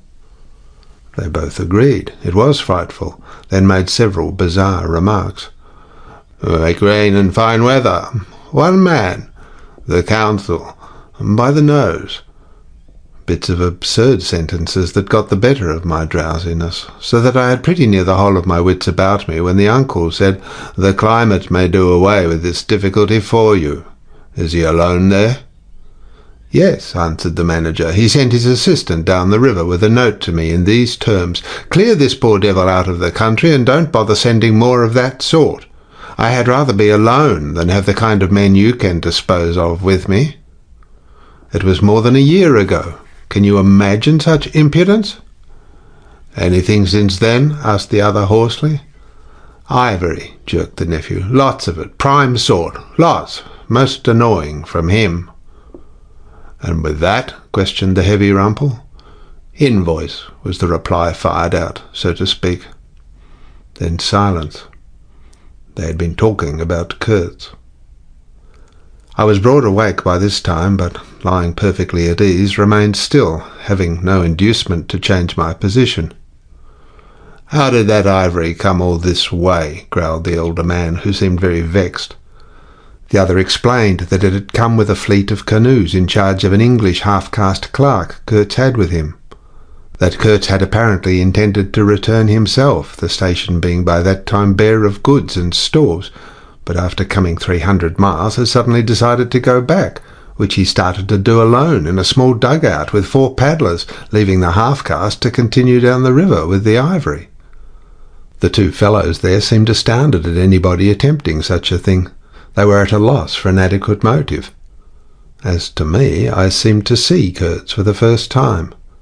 It was a distinct glimpse, the dugout, 4 paddling savages, and the lone white man turning his back suddenly on the headquarters, on relief, on thoughts of home, perhaps setting his face towards the depths of the wilderness, towards his empty and desolate station. I did not know the motive. Perhaps he was just simply a fine fellow who stuck to his work for its own sake. His name, you understand, had not been pronounced once. He was that man. The half-caste, who, as far as I could see, had conducted a difficult trip with great prudence and pluck, was invariably alluded to as that scoundrel. The scoundrel had reported that the man had been very ill, had recovered imperfectly. The two below me moved away then a few paces and strolled back and forth at some little distance. I heard, "Military post. Doctor. 200 miles. Quite alone now. Unavoidable delays. 9 months, no news. Strange rumours." They approached again, just as the manager was saying, "No one, as far as I know, unless a species of wandering trader, a pestilential fellow snapping ivory from the natives." Who was it they were talking about now? I gathered in snatches that this was some man supposed to be in Kurtz's district, and of whom the manager did not approve. "We will not be free from unfair competition till one of these fellows is hanged for an example," he said. "Certainly," grunted the other. "Get him hanged. Why not? Anything can be done in this country. That's what I say. Nobody here, you understand, can endanger your position. And why? You stand the climate. You outlast them all. The danger is in Europe, but there, before I left, I took care to—" They moved off and whispered. Then their voices rose again. "The extraordinary series of delays is not my fault. I did my best." The fat man sighed. "Very sad." "And the pestiferous absurdity of his talk," continued the other. "He bothered me enough when he was here. Each station should be like a beacon on the road towards better things, a centre for trade, of course, but also for humanizing, improving, instructing. Conceive you, that ass! And he wants to be manager. No, it's—" Here he got choked by excessive indignation, and I lifted my head the least bit. I was surprised to see how near they were, right under me. I could have spat upon their hats. They were looking on the ground, absorbed in thought. The manager was switching his leg with a slender twig. His sagacious relative lifted his head. "You have been well since you came out this time?" he asked. The other gave a start. "Who? I? Oh, like a charm, like a charm. But the rest? Oh, my goodness, all sick. They die so quick, too, that I haven't the time to send them out of the country. It's incredible." Just so," grunted the uncle. "Ah, my boy, trust to this, I say, trust to this." I saw him extend his short flipper of an arm for a gesture that took in the forest, the creek, the mud, the river, seemed to beckon with a dishonouring flourish before the sunlit face of the land, a treacherous appeal to the lurking death, to the hidden evil, to the profound darkness of its heart. It was so startling that I leapt to my feet and looked back at the edge of the forest, as though I had expected an answer of some sort to that black display of confidence. You know the foolish notions that come to one sometimes. The high stillness confronted these two figures with its ominous patience, waiting for the passing away of a fantastic invasion. They swore aloud together, out of sheer fright, I believe, then, pretending not to know anything of my existence, turned back to the station. The sun was low, and leaning forward side by side, they seemed to be tugging painfully uphill, their two ridiculous shadows of unequal length that trailed behind them slowly over the tall grass without bending a single blade. In a few days the El Dorado expedition went into the patient wilderness that closed upon it as the sea closes over a diver. Long afterwards the news came that all the donkeys were dead. I know nothing as to the fate of the less valuable animals. They, no doubt, like the rest of us, found what they deserved. I did not inquire. I was then rather excited at the prospect of meeting Kurtz very soon. When I say very soon, I mean it comparatively. It was just 2 months from the day we left the creek when we came to the bank below Kurtz's station. Going up that river was like travelling back to the earliest beginnings of the world, when vegetation rioted on the earth and the big trees were kings. An empty stream, a great silence, an impenetrable forest. The air was warm, thick, heavy, sluggish. There was no joy in the brilliance of sunshine. The long stretches of the waterway ran on, deserted into the gloom of overshadowed distances. On silvery sandbanks, hippos and alligators sunned themselves side by side. The broadening waters flowed through a mob of wooded islands. You lost your way on that river as you would in a desert, and butted all day long against shoals, trying to find the channel, till you thought yourself bewitched and cut off forever from everything you had known once, somewhere far away, in another existence perhaps. There were moments when one's past came back to one, as it will sometimes when you have not a moment to spare for yourself, but it came in the shape of an unrestful and noisy dream, remembered with wonder amongst the overwhelming realities of this strange world of plants and water and silence. And this stillness of life did not in the least resemble a peace. It was the stillness of an implacable force brooding over an inscrutable intention. It looked at you with a vengeful aspect. I got used to it afterwards. I did not see it any more. I had no time. I had to keep guessing at the channel. I had to discern, mostly by inspiration, the signs of hidden banks. I watched for sunken stones. I was learning to clap my teeth smartly before my heart flew out when I shaved by a fluke some infernal sly old snag that would have ripped the life out of the tin pot steamboat and drowned all the pilgrims. I had to keep a lookout for the signs of dead wood we could cut up in the night for next day's steaming. When you have to attend to things of that sort, to the mere incidents of the surface, the reality, I tell you, fades. The inner truth is hidden, luckily. But I felt it all the same. I felt often its mysterious stillness watching me at my monkey tricks, just as it watches you fellows performing on your respective tightropes for, what is it, £0.50 a tumble? "Try to be civil, Marlowe," growled a voice, and I knew there were at least one listener awake beside myself. "I beg your pardon.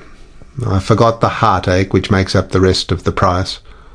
And indeed, what does the price matter if the trick be well done? You do your tricks very well. And I didn't do badly either, since I managed not to sink that steamboat on my first trip.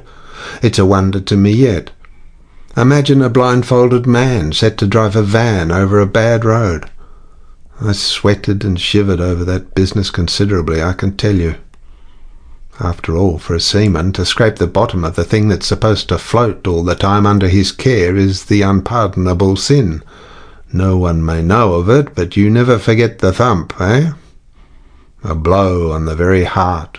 You remember it, you dream of it, you wake up at night and think of it, years after, and go hot and cold all over.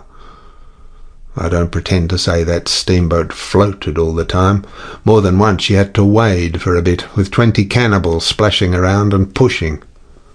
We had enlisted some of these chaps on the way for a crew, fine fellows, cannibals, in their place. They were men one could work with, and I'm grateful to them. And after all, they did not eat each other before my face. They had brought along a provision of hippo meat which went rotten and made the mystery of the wilderness stink in my nostrils. Phew, I can sniff it now. I had the manager on board and 3 or 4 pilgrims with their staves, all complete. Sometimes we came upon a station close by the bank, clinging to the skirts of the unknown, and the white men rushing out of a tumble-down hovel with great gestures of joy and surprise and welcome seemed very strange, had the appearance of being held there captive by a spell.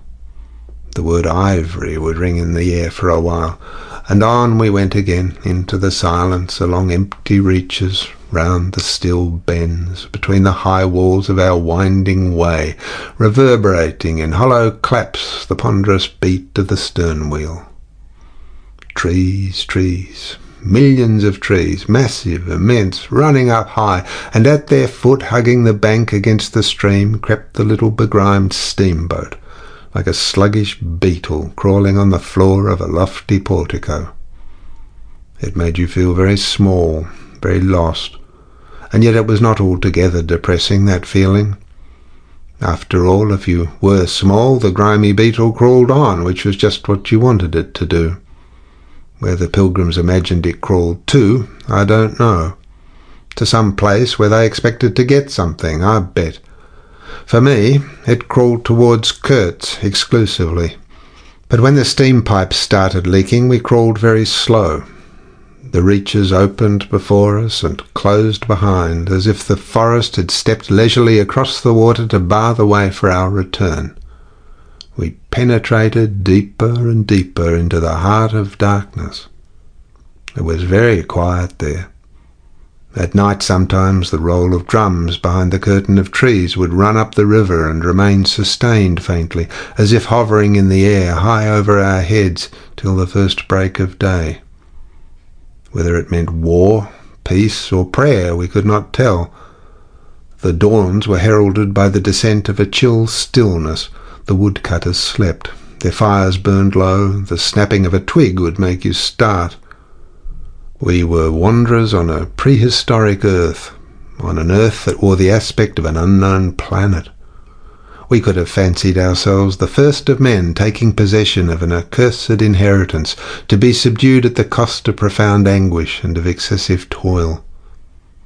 But suddenly, as we struggled round a bend, there would be a glimpse of rush walls, of peaked grass roofs, a burst of yells, a whirl of black limbs, a mass of hands, clapping of feet, stamping, of bodies swaying, of eyes rolling under the droop of heavy and motionless foliage.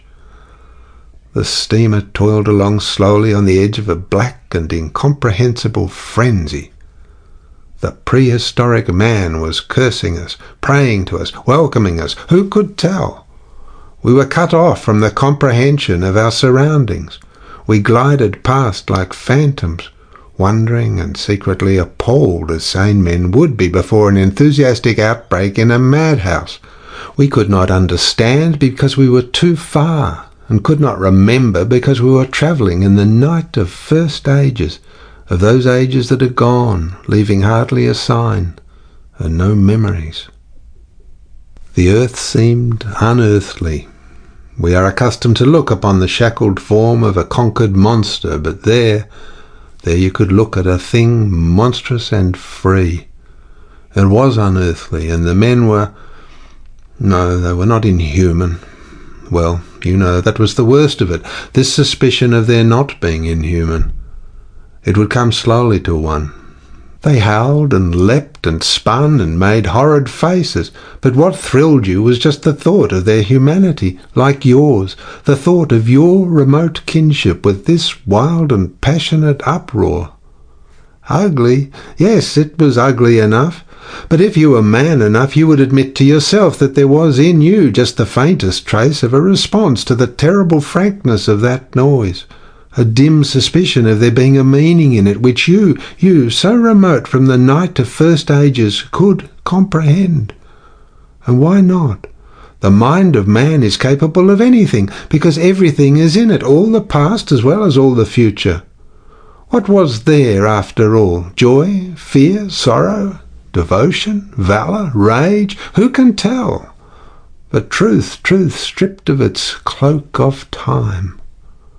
Let the fool gape and shudder. The man knows and can look on without a wink, but he must at least be as much of a man as these on the shore. He must meet the truth with his own true stuff, with his own inborn strength. Principles won't do.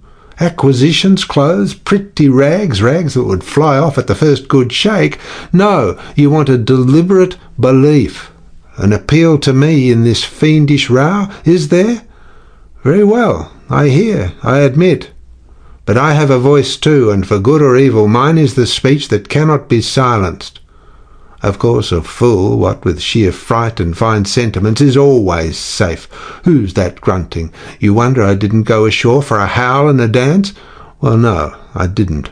Fine sentiments, you say? Fine sentiments be hanged. I had no time. I had to mess about with white lead and strips of woolen blanket, helping to put bandages on those leaky steam pipes, I tell you. I had to watch the steering and circumvent those snags and get the tin pot along by hook or by crook. There was surface truth enough in these things to save a wiser man. And between whiles I had to look after the savage who was fireman. He was an improved specimen. He could fire up a vertical boiler. He was there below me, and upon my word to look at him was as edifying as seeing a dog in a parody of breeches and a feather hat walking on his hind legs. A few months of training had done for that really fine chap.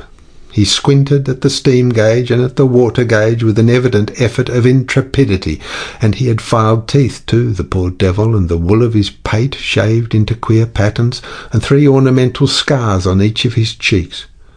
He ought to have been clapping his hands and stamping his feet on the bank, instead of which he was hard at work, a thrall to strange witchcraft, full of improving knowledge. He was useful because he had been instructed, and what he knew was this: that should the water in that transparent thing disappear, the evil spirit inside the boiler would get angry through the greatness of his thirst and take a terrible vengeance. So he sweated and fired up and watched the glass fearfully, with an impromptu charm made of rags tied to his arm, and a piece of polished bone as big as a watch struck flatways through his lower lip, while the wooden bank slipped past us slowly, the short noise was left behind, the interminable miles of silence, and we crept on towards Kurtz. But the snags were thick, the water was treacherous and shallow, the boiler seemed indeed to have a sulky devil in it, and thus neither that fireman nor I had any time to peer into our creepy thoughts. Some 50 miles below the inner station we came upon a hut of reeds, an inclined and melancholy pole, with the unrecognisable tatters of what had been a flag of some sort flying from it, and a neatly stacked wood pile. This was unexpected. We came to the bank, and on the stack of firewood found a flat piece of board with some faded pencil writing on it.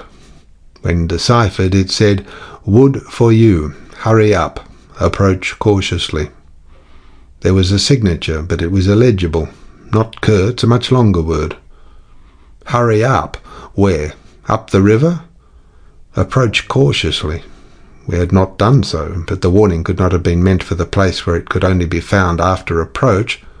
Something was wrong above.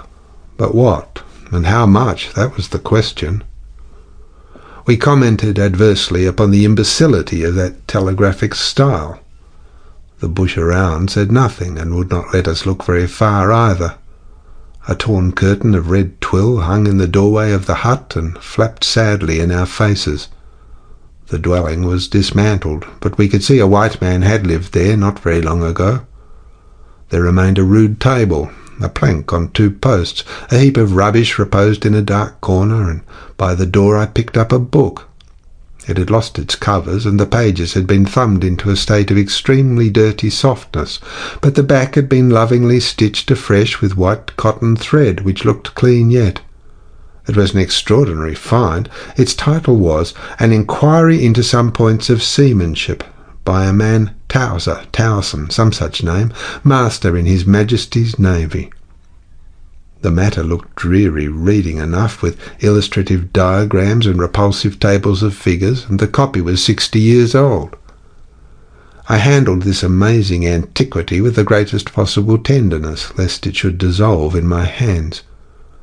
Within, Towson or Towser was inquiring earnestly into the breaking strain of ships' chains and tackles and other such matters. Not a very enthralling book, but at the first glance you could see there was a singleness of intention, an honest concern for the right way of going to work, which made these humble pages, thought out so many years ago, luminous with another than a professional light. The simple old sailor, with his talk of chains and purchases, made me forget the jungle and the pilgrims in a delicious sensation of having come upon something unmistakably real. Such a book being there was wonderful enough, but still more astounding were the notes pencilled in the margin and plainly referring to the text. I couldn't believe my eyes. They were in cipher. Yes, it looked like cipher. Fancy a man lugging with him a book of that description into this nowhere and studying it and making notes in cipher at that. It was an extravagant mystery. I had been dimly aware for some time of a worrying noise, and when I lifted my eyes I saw the woodpile was gone, and the manager, aided by all the pilgrims, was shouting at me from the riverside. I slipped the book into my pocket. I assure you, to leave off reading was like tearing myself away from the shelter of an old and solid friendship. I started the lame engine ahead. "It must be this miserable trader, this intruder," exclaimed the manager, looking back malevolently at the place we had left. "He must be English," I said. "It will not save him from getting into trouble if he is not careful," muttered the manager darkly. I observed with assumed innocence that no man was safe from trouble in this world. The current was more rapid now. The steamer seemed at her last gasp. The stern wheel flopped languidly, and I caught myself listening on tiptoe for the next beat of the boat, for in sober truth I expected the wretched thing to give up every moment. It was like watching the last flickers of a life. But still we crawled. Sometimes I would pick out a tree a little way ahead to measure our progress towards Kurtzby, but I lost it invariably before we got abreast. To keep the eyes so long on one thing was too much for human patience. The manager displayed a beautiful resignation. I fretted and fumed and took to arguing with myself whether or no I would talk openly with Kurtz, but before I could come to any conclusion it occurred to me that my speech or my silence, indeed any action of mine, would be a mere futility. What did it matter what anyone knew or ignored? What did it matter who was manager? One gets sometimes such a flash of insight. The essentials of this affair lay deep under the surface, beyond my reach and beyond my power of meddling. Towards the evening of the second day we judged ourselves about 8 miles from Kurtz's station. I wanted to push on, but the manager looked grave and told me the navigation up there was so dangerous that it would be advisable, the sun being very low already, to wait where we were till next morning. Moreover, he pointed out that if the warning to approach cautiously were to be followed, we must approach in daylight, not at dusk or in the dark. This was sensible enough. 8 miles meant nearly 3 hours steaming for us, and I could also see suspicious ripples at the upper end of the reach. Nevertheless, I was annoyed beyond expression at the delay, and most unreasonably too, since one night more could not matter much after so many months. As we had plenty of wood, and caution was the word, I brought up in the middle of the stream. The reach was narrow, straight, with high sides like a railway cutting. The dusk came gliding into it long before the sun had set. The current ran smooth and swift, but a dumb immobility sat on the banks. The living trees, lashed together by the creepers, and every living bush of the undergrowth might have been changed into stone, even to the slenderest twig, to the lightest leaf. It was not sleep. It seemed unnatural, like a state of trance. Not the faintest sound of any kind could be heard. You looked on, amazed, and began to suspect yourself of being deaf. And then the night came suddenly and struck you blind as well. About 3 in the morning some large fish leapt, and a loud splash made me jump as though a gun had been fired. When the sun rose there was a white fog, very warm and clammy, and more blinding than the night.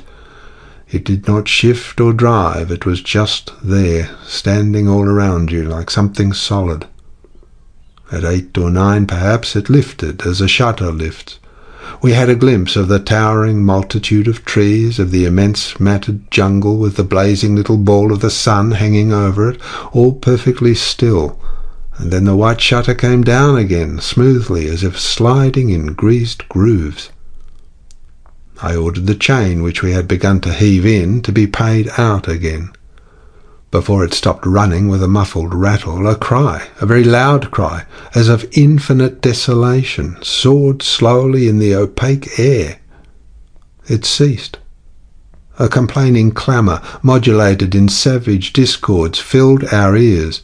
The sheer unexpectedness of it made my hair stir under my cap. I don't know how it struck the others. To me it seemed as though the mist itself had screamed, so suddenly and apparently from all sides at once did this tumultuous and mournful uproar arise.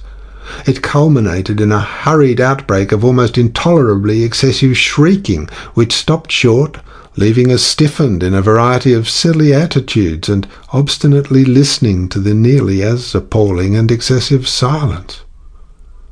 "Good God, what is the meaning?" stammered at my elbow one of the pilgrims, a little fat man with sandy hair and red whiskers, who wore side-spring boots and pink pyjamas tucked into his socks. Two others remained open-mouthed a whole minute, then dashed into the little cabin to rush out incontinently and stand darting scared glances with Winchesters at ready in their hands. What we could see was just the steamer we were on, her outlines blurred as though she had been on the point of dissolving, and a misty strip of water perhaps 2 feet broad around her, and that was all. The rest of the world was nowhere as far as our eyes and ears were concerned, just nowhere, gone, disappeared, swept off without leaving a whisper or a shadow behind. I went forward and ordered the chain to be hauled in short, so as to be ready to trip the anchor and move the steamboat at once, if necessary. "Will they attack?" whispered an awed voice. "We will all be butchered in this fog," murmured another. The faces twitched with the strain, the hands trembled slightly, the eyes forgot to wink. It was very curious to see the contrast of expressions of the white men and of the black fellows of our crew, who were as much strangers to that part of the river as we, though their homes were only 800 miles away. The whites, of course greatly discomposed, had, besides a curious look of being painfully shocked by such an outrageous row. The others had an alert, naturally interested expression, but their faces were essentially quiet, even those of the one or two who grinned as they hauled at the chain. Several exchanged short, grunting phrases which seemed to settle the matter to their satisfaction.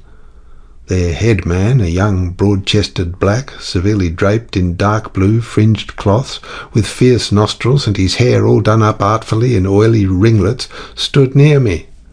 "Aha," I said, just for good fellowship's sake.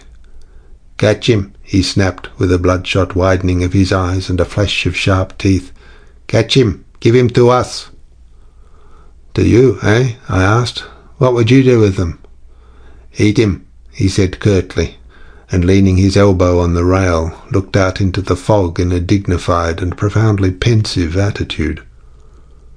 I would no doubt have been properly horrified had it not occurred to me that he and his chaps must be very hungry, that they must have been growing increasingly hungry for at least this month past. They had been engaged for 6 months. I don't think a single one of them had any clear idea of time as we at the end of countless ages have. They still belonged to the beginning of time, had no inherited experience to teach them, as it were. And of course, as long as there was a piece of paper written over in accordance with some farcical law or other made down the river, it didn't enter anybody's head to trouble how they would live. Certainly they had brought with them some rotten hippo meat, which couldn't have lasted very long anyway, even if the pilgrims hadn't, in the midst of a shocking hullabaloo, thrown a considerable quantity of it overboard. It looked like a high-handed proceeding, but it was really a case of legitimate self-defence. You can't breathe dead hippo waking, sleeping and eating, and at the same time keep your precarious grip on existence. Besides that, they'd given them every week 3 pieces of brass wire, each about 9 inches long, and the theory was they were to buy their provisions with that currency in riverside villages. You can see how that worked. There were either no villages, or the people were hostile, or the director, who like the rest of us fed out of tins with an occasional old he-goat thrown in, didn't want to stop the steamer for some more or less recondite reason. So, unless they swallowed the wire itself or made loops of it to snare the fishes with, I don't see what good their extravagant salary could be to them. I must say it was paid with regularity worthy of a large and honourable trading company. For the rest, the only thing to eat, though it didn't look eatable in the least, I saw in their possession, was a few lumps of some stuff like half-cooked dough of a dirty lavender colour they kept wrapped in leaves, and now and then swallowed a piece of. but so small that it seemed done more for the look of the thing than for any serious purpose of sustenance. Why in the name of all the gnawing devils of hunger they didn't go for us, they were 30 to 5, and have a good tuck-in for once, amazes me now when I think of it. They were big, powerful men, with not so much capacity to weigh the consequences, with courage, with strength even yet, though their skins were no longer glossy and their muscles no longer hard. And I saw that something restraining, one of those human secrets that baffle probability, had come into play there. I looked at them with a swift quickening of interest, not because it occurred to me I might be eaten by them before very long, though I own to you that just then I perceived in a new light, as it were, how unwholesome the pilgrims looked, and I hoped, yes, I positively hoped, that my aspect was not so, what shall I say, so unappetizing, a touch of fantastic vanity which fitted well with the dream sensation that pervaded all my days at that time. Perhaps I had a little fever too. One can't live with one's finger everlastingly on one's pulse. I had often a little fever, or a little touch of other things, the playful paw-strokes of the wilderness, the preliminary trifling before the more serious onslaught which came in due course. Yes, I looked on them as you would look on any human being, with a curiosity of their impulses, motives, capacities, weaknesses, when brought to the test of an inexorable physical necessity. Restraint? What possible restraint? Was it superstition, disgust, patience, fear, or some kind of primitive honour? No fear can stand up to hunger. No patience can wear it out. Disgust simply does not exist where hunger is, and as to superstition, beliefs, and what you may call principles, they are less than chaff in a breeze. Don't you know the devilry of lingering starvation, its exasperating torment, its black thoughts, its sombre and brooding ferocity? Well, I do. It takes a man all his inborn strength to fight hunger properly. It's really easier to face bereavement, dishonour, and the perdition of one's soul than this kind of prolonged hunger. Sad, but true. And these chaps, too, had no earthly reason for any kind of scruple. Restraint? I would just as soon have expected restraint from a hyena prowling amongst the corpses of a battlefield.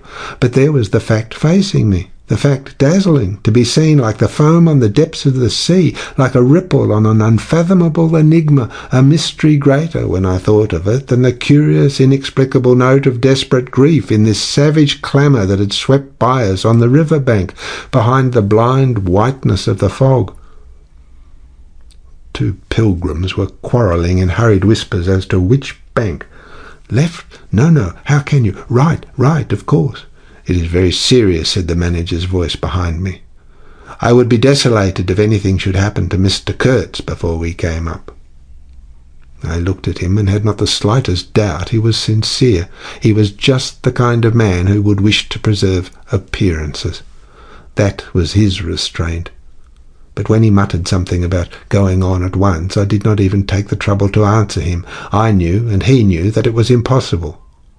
Were we to let go our hold of the bottom, we would be absolutely in the air, in space. We wouldn't be able to tell where we were going to, whether up or downstream or across, till we fetched against one bank or the other, and then we wouldn't know at first which it was. Of course I made no move. I had no mind for a smash-up. You couldn't imagine a more deadly place for a shipwreck. Whether we drowned at once or not, we were sure to perish speedily in one way or another. I authorise you to take all the risks, he said after a short silence. I refuse to take any, I said shortly, which was just the answer he expected, though its tone might have surprised him. Well, I must defer to your judgment. You are captain, he said with marked civility. I turned my shoulder to him in sign of my appreciation and looked into the fog. How long would it last? It was the most hopeless lookout.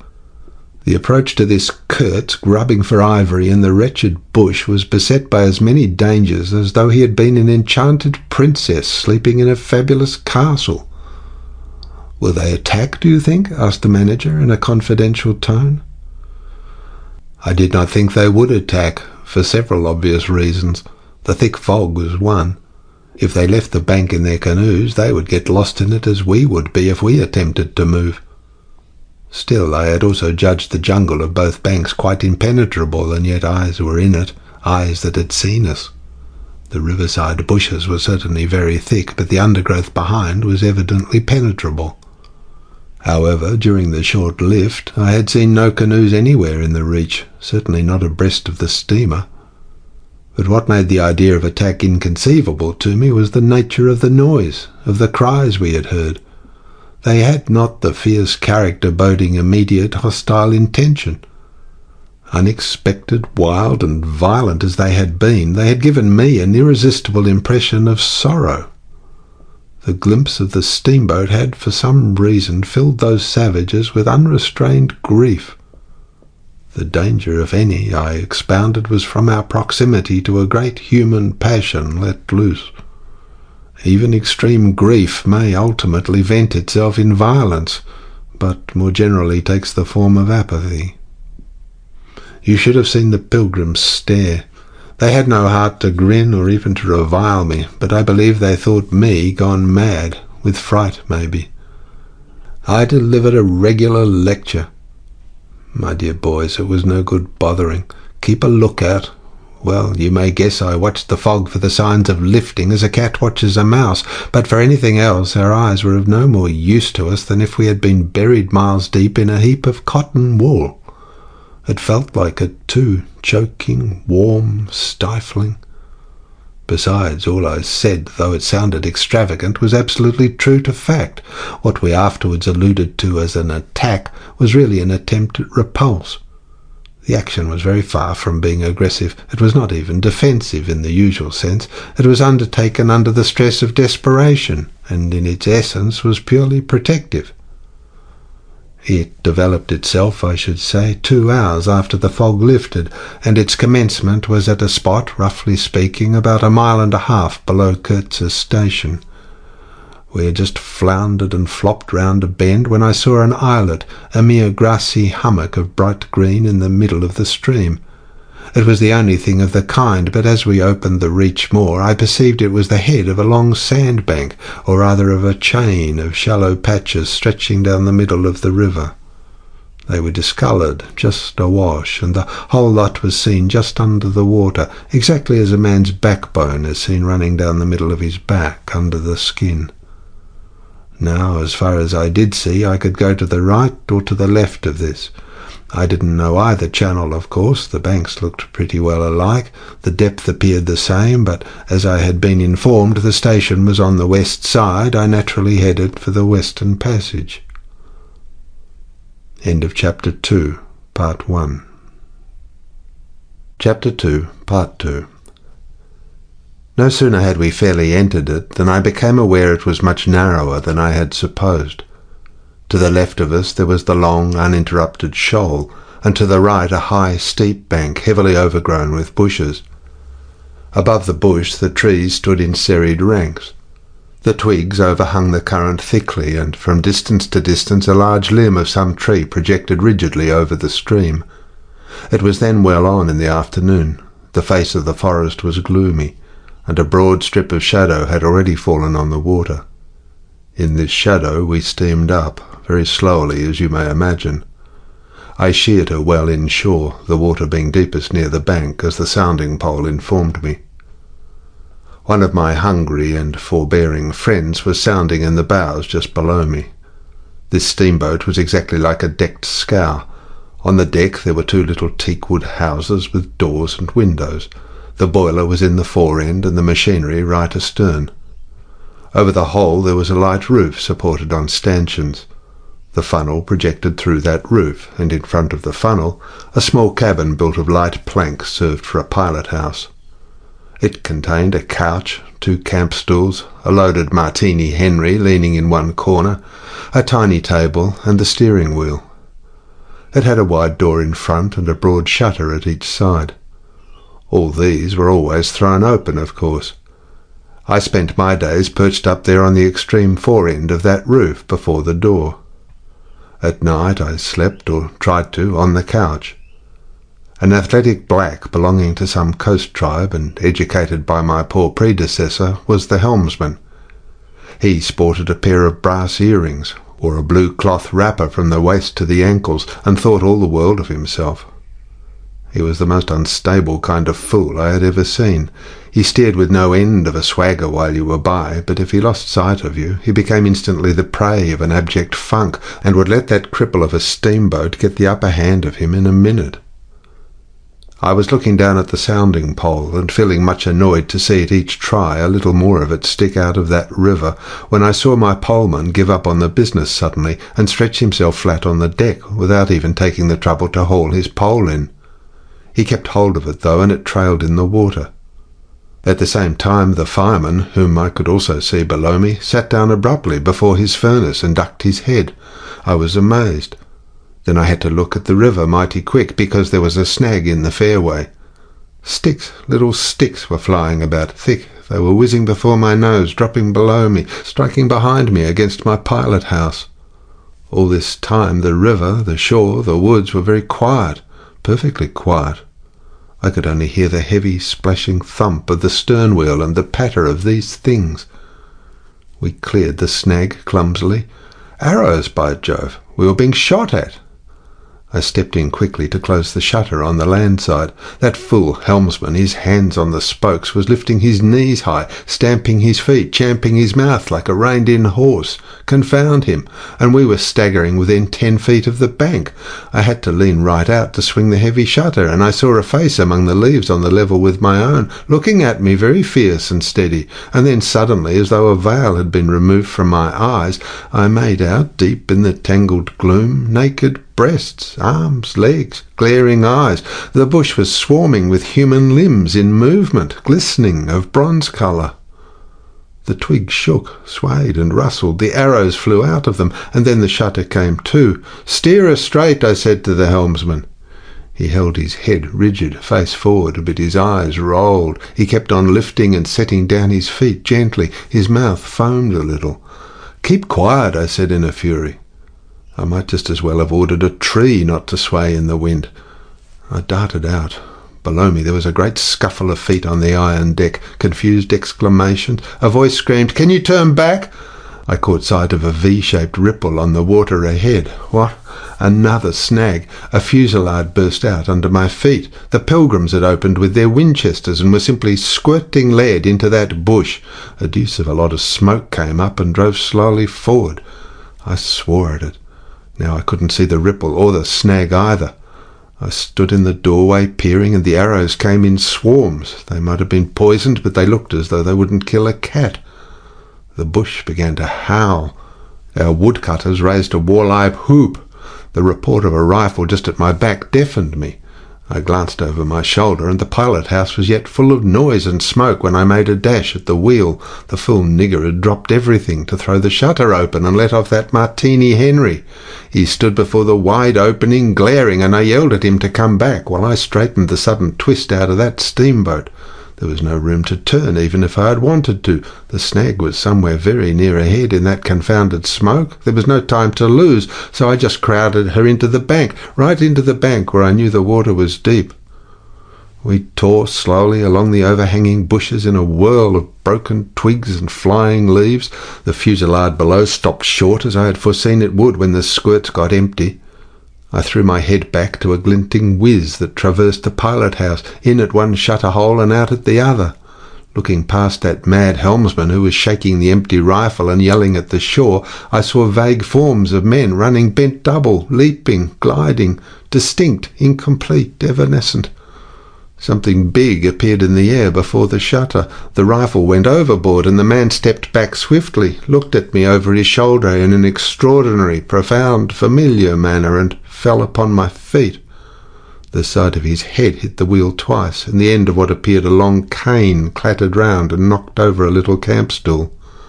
It looked as though, after wrenching that thing from somebody ashore, he had lost his balance in the effort. The thin smoke had blown away. We were clear of the snag, and looking ahead I could see that in another 100 yards or so I would be free to sheer off away from the bank, but my feet felt so very warm and wet that I had to look down. The man had rolled on his back and stared straight up at me. Both his hands clutched that cane.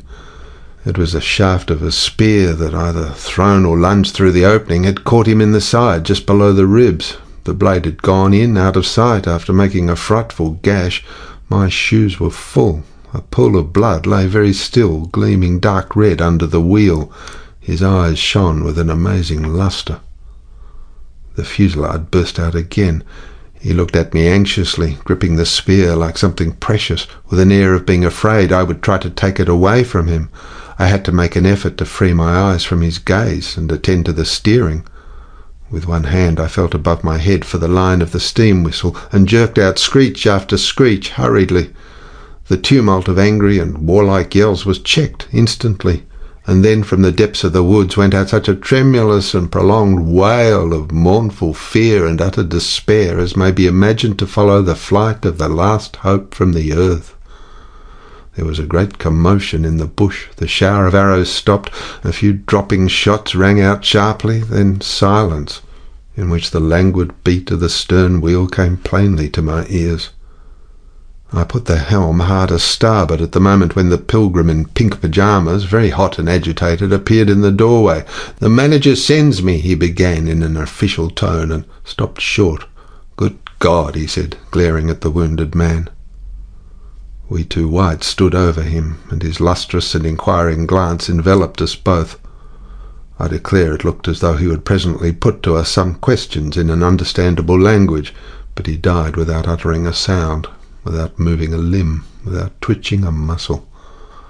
Only in the very last moment, as though in response to some sign we could not see, to some whisper we could not hear, he frowned heavily, and that frown gave to his black death mask an inconceivably sombre, brooding and menacing expression. The lustre of inquiring glance faded swiftly into vacant glassiness. "Can you steer?" I asked the agent eagerly.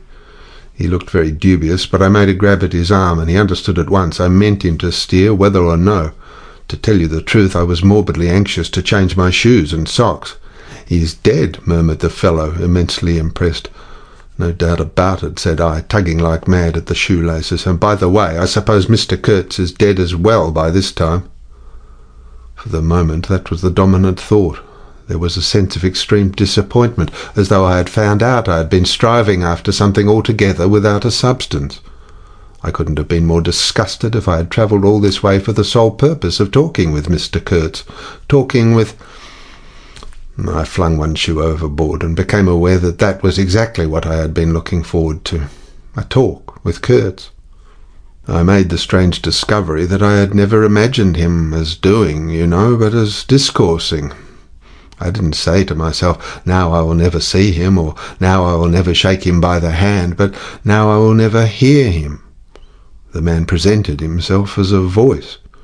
Not, of course, that I did not connect him with some sort of action. Hadn't I been told, in all the tones of jealousy and admiration, that he had collected, bartered, swindled, or stolen more ivory than all the other agents together? That was not the point. The point was in his being a gifted creature, and that of all his gifts, the one that stood out preeminently, that carried with it a sense of real presence, was his ability to talk, his words, the gift of expression, the bewildering, the illuminating, the most exalted and the most contemptible, the pulsating stream of light or the deceitful flow from the heart of an impenetrable darkness. The other shoe went flying into the devil god of that river. I thought, by Jove, it's all over. We're too late. He's vanished. The gift has vanished by means of some spear, arrow, or club. I will never hear that chap speak after all. And my sorrow had a startling extravagance of emotion, even such as I had noticed in the howling sorrow of these savages in the bush. I couldn't have felt more of lonely desolation somehow had I been robbed of a belief or had missed my destiny in life. Why do you sigh in this beastly way, somebody? Absurd? Well, absurd. Good Lord, mustn't a man ever— Here, give me some tobacco. There was a pause of profound stillness, then a match flared, and Marlowe's lean face appeared, worn, hollow, with downward folds and dropped eyelids, with an aspect of concentrated attention, and as he took vigorous draws at his pipe it seemed to retreat and advance out of the night in the regular flicker of tiny flame. The match went out. "Absurd," he cried. "This is the worst of trying to tell. Here you all are, each moored with two good addresses like a hulk with two anchors, a butcher round one corner, a policeman round another, excellent appetites and temperature normal, you hear, normal, from year's end to year's end, and you say, absurd, absurd be exploded. Absurd. My dear boys, what can you expect from a man who out of sheer nervousness had just flung overboard a pair of new shoes? Now I think of it, it is amazing I did not shed tears.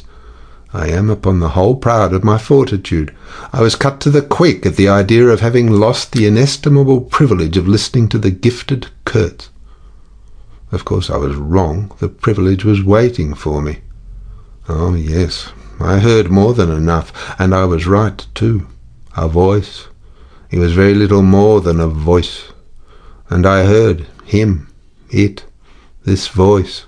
Other voices, all of them were so little more than voices, and the memory of that time itself lingers around me, impalpable, like a dying vibration of one immense jabber, silly, atrocious, sordid, savage, or simply mean, without any kind of sense.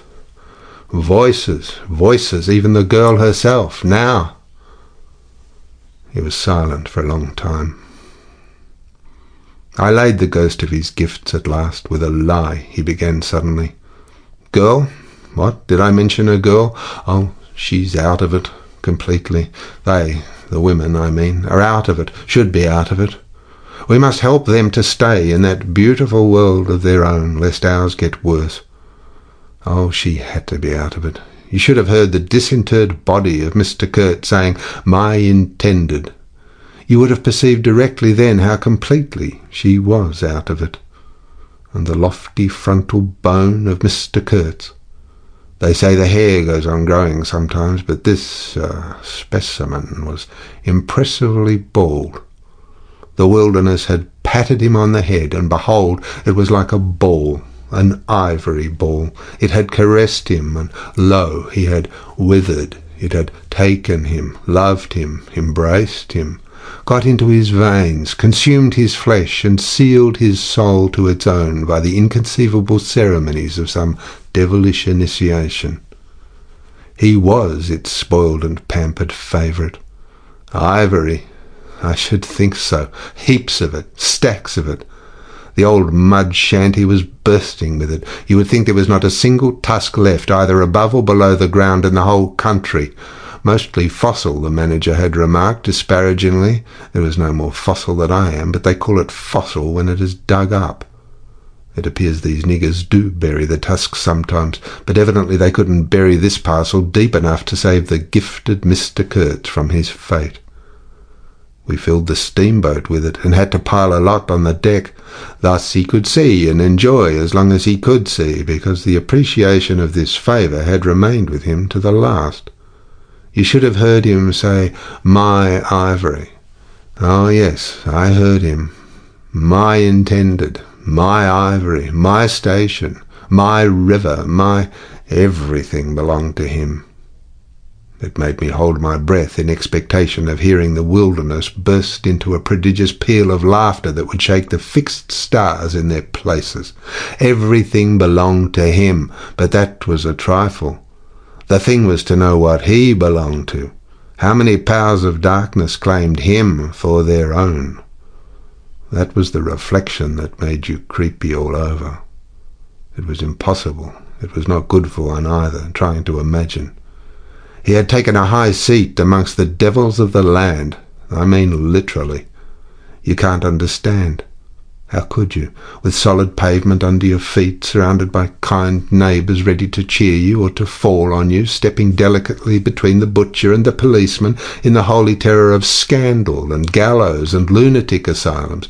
How can you imagine what particular region of the first ages a man's untrammelled feet may take him into by way of solitude, utter solitude without a policeman, by the way of silence, utter silence, where no warning voice of a kind neighbour can be heard whispering of public opinion? These little things make all the great difference. When they are gone, you must fall back upon your own innate strength, upon your own capacity for faithfulness. Of course, you may be too much of a fool to go wrong, too dull even to know you are being assaulted by the powers of darkness. I take it no fool ever made a bargain for his soul with the devil. The fool is too much of a fool, or the devil too much of a devil, I don't know which. Or you may be such a thunderingly exalted creature as to be altogether deaf and blind to anything but heavenly sights and sounds. Then the earth for you is only a standing place, and whether to be like this is your loss or your gain, I won't pretend to say. But most of us are neither one nor the other. The earth for us is a place to live in, where we must put up with sights, with sounds, with smells too, by Jove, breathe dead hippos, so to speak, and not be contaminated. And there, don't you see, your strength comes in, the faith in your ability for the digging of unostentatious holes to bury the stuff in, your power of devotion, not to yourself, but to an obscure, back-breaking business. And that's difficult enough. Mind, I'm not trying to excuse or even explain. I'm trying to account to myself for Mr. Kurtz, for the shade of Mr. Kurtz. This initiated wraith from the back of nowhere honoured me with its amazing confidence before it vanished altogether. This was because it could speak English to me. The original Kurtz had been educated partly in England, and, as he was good enough to say himself, his sympathies were in the right place. His mother was half English, his father was half French. All Europe contributed to the making of Kurtz. And by I learned that, most appropriately, the International Society for the Suppression of Savage Customs had entrusted him with the making of a report for its future guidance. And he had written it too. I've seen it. I've read it. It was eloquent, vibrating with eloquence, but too high-strung, I think. 17 pages of close writing he had found time for. But this must have been before his, let us say, nerves went wrong, and caused him to preside at certain midnight dances ending with unspeakable rites, which, as far as I reluctantly gathered from what I heard at various times, were offered up to him, do you understand, to Mr. Kurtz himself. But it was a beautiful piece of writing. The opening paragraph, however, in the light of later information, strikes me now as ominous. He began with the argument that we whites, from the point of development we had arrived at, must necessarily appear to them, savages, in the nature of supernatural beings. We approach them with the might of a deity, and so on and so on. By the simple exercise of our will we can exert a power for good practically unbounded, etc., etc. From that point he soared and took me with him. The peroration was magnificent, though difficult to remember, you know. It gave me the notion of an exotic immensity ruled by an august benevolence. It made me tingle with enthusiasm. This was the unbounded power of eloquence, of words, of burning and noble words. There were no practical hints to interrupt the magic current of phrases, unless a kind of note at the foot of the last page, scrawled evidently much later in an unsteady hand, may be regarded as the exposition of a method. It was very simple, and at the end of that moving appeal to every altruistic sentiment, it blazed at you, luminous and terrifying like a flash of lightning in a serene sky. Exterminate all the brutes.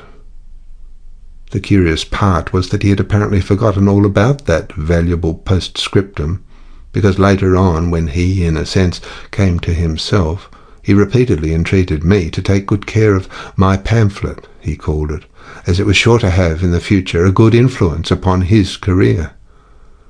I had full information about all these things, and besides, as it turned out, I was to have the care of his memory. I've done enough for it to give me the indisputable right to lay it, if I choose, for an everlasting rest in the dust-bin of progress, amongst all the sweepings and, figuratively speaking, all the dead cats of civilization. But then, you see, I can't choose. He won't be forgotten. Whatever he was not common. He had the power to charm or frighten rudimentary souls into an aggravated witch-dance in his honour. He could also fill the small souls of the pilgrims with bitter misgivings. He had one devoted friend at least, and he had conquered one soul in the world that was neither rudimentary nor tainted with self-seeking. No, I can't forget him, though I'm not prepared to affirm the fellow was exactly worth the life we lost in getting to him. I missed my late helmsman awfully. I missed him even while his body was still lying in the pilot-house. Perhaps you will think it passing strange, this regret for a savage who was no more account than a grain of sand in a black Sahara. Well, don't you see, he had done something. He had steered. For months I had him at my back, a help, an instrument. It was a kind of partnership. He steered for me. I had to look after him. I worried about his deficiencies, and thus a subtle bond had been created, of which I only became aware when it was suddenly broken. And the intimate profundity of that look he gave me when he received his hurt remains to this day in my memory, like a claim of distant kinship affirmed in a supreme moment. Poor fool! If he had only left that shutter alone! He had no restraint, just like Kurtz, a tree swayed by the wind. As soon as I had put on a dry pair of slippers, I dragged him out, after first jerking the spear out of his side, which operation, I confess, I performed with my eyes shut tight. His heels leapt together over the little doorstep. His shoulders were pressed to my breast. I lugged him from behind desperately. Oh, he was heavy, heavier than any man on earth, I should imagine. Then, without more ado, I tipped him overboard. The current snatched him as though he had been a wisp of grass, and I saw the body roll over twice before I lost sight of it forever. All the pilgrims and the manager were then congregated on the awning deck about the pilot-house, chattering at each other like a flock of excited magpies, and there was a scandalized murmur at my heartless promptitude. What they wanted to keep that body hanging about for, I can't guess. Embalm it, maybe? But I had also heard another and a very ominous murmur on the deck below.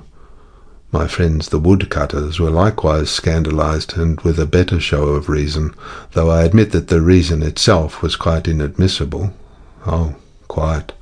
I had made up my mind that if my late helmsman was to be eaten, the fishes alone should have him. He had been a very second-rate helmsman while alive, but now he was dead he might have become a first-class temptation and possibly caused some startling trouble. Besides, I was anxious to take the wheel, the man in pink pyjamas showing himself a hopeless duffer at the business. This I did directly the simple funeral was over. We were going half-speed, keeping right in the middle of the stream, and I listened to the talk about me.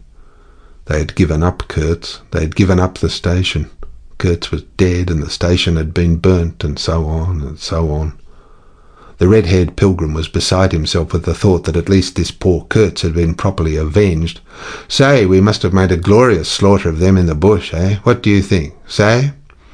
He positively danced, the bloodthirsty little gingery beggar, and he had nearly fainted when he saw the wounded man. I could not help saying, "You made a glorious lot of smoke, anyhow." I had seen from the way the tops of the bushes rustled and flew that almost all the shots had gone too high. You can't hit anything unless you take aim and fire from the shoulder, but these chaps fired from the hip with their eyes shut. The retreat, I maintained, and I was right, was caused by the screechings of the steam whistle. Upon this they forgot Kurtz and began to howl at me with indignant protests. The manager stood by the wheel, murmuring confidentially about the necessity of getting well away down the river before dark at all events, when I saw in the distance a clearing on the riverside and the outlines of some sort of building. "What's this?" I asked. He clapped his hands in wonder. "The station!" he cried. I edged in at once, still going half-speed. Through my glasses I saw the slope of a hill interspersed with rare trees and perfectly free from undergrowth. A long, decaying building on the summit was half buried in the high grass. The large holes in the peak roof gaped black from afar. The jungle and the woods made a background. There was no enclosure or fence of any kind, but there had been one apparently, for near the house 6 slim posts remained in a row, roughly trimmed, and with their upper ends ornamented with round carved balls. The rails, or whatever there had been between, had disappeared. Of course the forest surrounded all that. The river bank was clear, and on the waterside I saw a white man under a hat like a cartwheel, beckoning persistently with his whole arm. Examining the edge of the forest, above and below, I was almost certain I could see movement, human forms gliding here and there. I steamed past prudently, then stopped the engines and let her drift down. The man on the shore began to shout, urging us to land. "We have been attacked," screamed the manager. I know, it's all right," yelled back the other, as cheerful as you please. "Come along, it's all right, I am glad." His aspect reminded me of something I had seen, something funny I had seen somewhere. As I manoeuvred to get alongside, I was asking myself, what does this fellow look like? Suddenly I got it. He looked like a harlequin. His clothes had been made of some stuff that was brown holland, presumably, but it was covered with patches all over, with bright patches, blue, red and yellow, patches on the back, patches on the front, patches on the elbows, on knees, coloured binding round his jacket, scarlet edging at the bottom of his trousers, and the sunshine made him look extremely gay and wonderfully neat withal, because you could see how beautifully all this patching had been done. A beardless, boyish face, very fair, no features to speak of, nose peeling, little blue eyes, smiles and frowns chasing each other over that open countenance like sunshine and shadow on a windswept plain. "Look out, Captain," he cried. "There's a snag lodged in there last night." What, another snag? I confess I swore shamefully. I'd nearly holed my cripple to finish off that charming trip. The harlequin on the bank turned his little pug nose up to me. "You're English?" he asked, all smiles. "Are you?" I shouted from the wheel. The smiles vanished, and he shook his head as if sorry for my disappointment. Then he brightened up. "Never mind," he cried encouragingly. "Are we in time?" I asked. "He is up there," he replied with a toss of the head up the hill, and becoming gloomy all of a sudden. His face was like the autumn sky, overcast one moment and bright the next. When the manager, escorted by the pilgrims, all of them armed to the teeth, had gone to the house, this chap came on board. "I say, I don't like this. These natives are in the bush," I said. He assured me earnestly it was all right. "They are simple people," he added. "Well, I'm glad you came. It took me all my time to keep them off." "But you said it was all right," I cried. "Oh, they meant no harm," he said, and as I stared he corrected himself. "Not exactly." Then vivaciously, "My faith, your pilot house wants a clean-up." In the next breath he advised me to keep enough steam on the boiler to blow the whistle in case of any trouble. "One good screech will do you more than all your rifles. They're simple people," he repeated. He rattled away at such a rate he quite overwhelmed me. He seemed to be trying to make up for lots of silence, and actually hinted, laughing, that such was the case. "Don't you talk with Mr. Kurtz?" I said. "You don't talk with that man, you listen to him," he exclaimed with severe exultation. "But now—" He waved his arm, and in the twinkling of an eye was in the uttermost depths of despondency. In a moment he came up again with a jump, possessed himself of both my hands, shook them continuously, while he gabbled, "Brother sailor, honour, pleasure, delight, introduce myself, a Russian, son of an archpriest, government of Tambov. What? Tobacco, English tobacco, the excellent English tobacco. Now, that's brotherly. Smoke? Where's a sailor that does not smoke?" The pipe soothed him, and gradually I made out he had run away from school, had gone to sea in a Russian ship, ran away again, served some time in English ships, was now reconciled with the archpriest. He made a point of that. "But when one is young, one must see things, gather experience, ideas, enlarge the mind." "Here," I interrupted, "you can never tell. Here I met Mr. Kurtz," he said, youthfully solemn and reproachful. I held my tongue after that. It appears he had persuaded a Dutch trading house on the coast to fit him out with stores and goods, and had started for the interior with a light heart and no more idea of what would happen to him than a baby.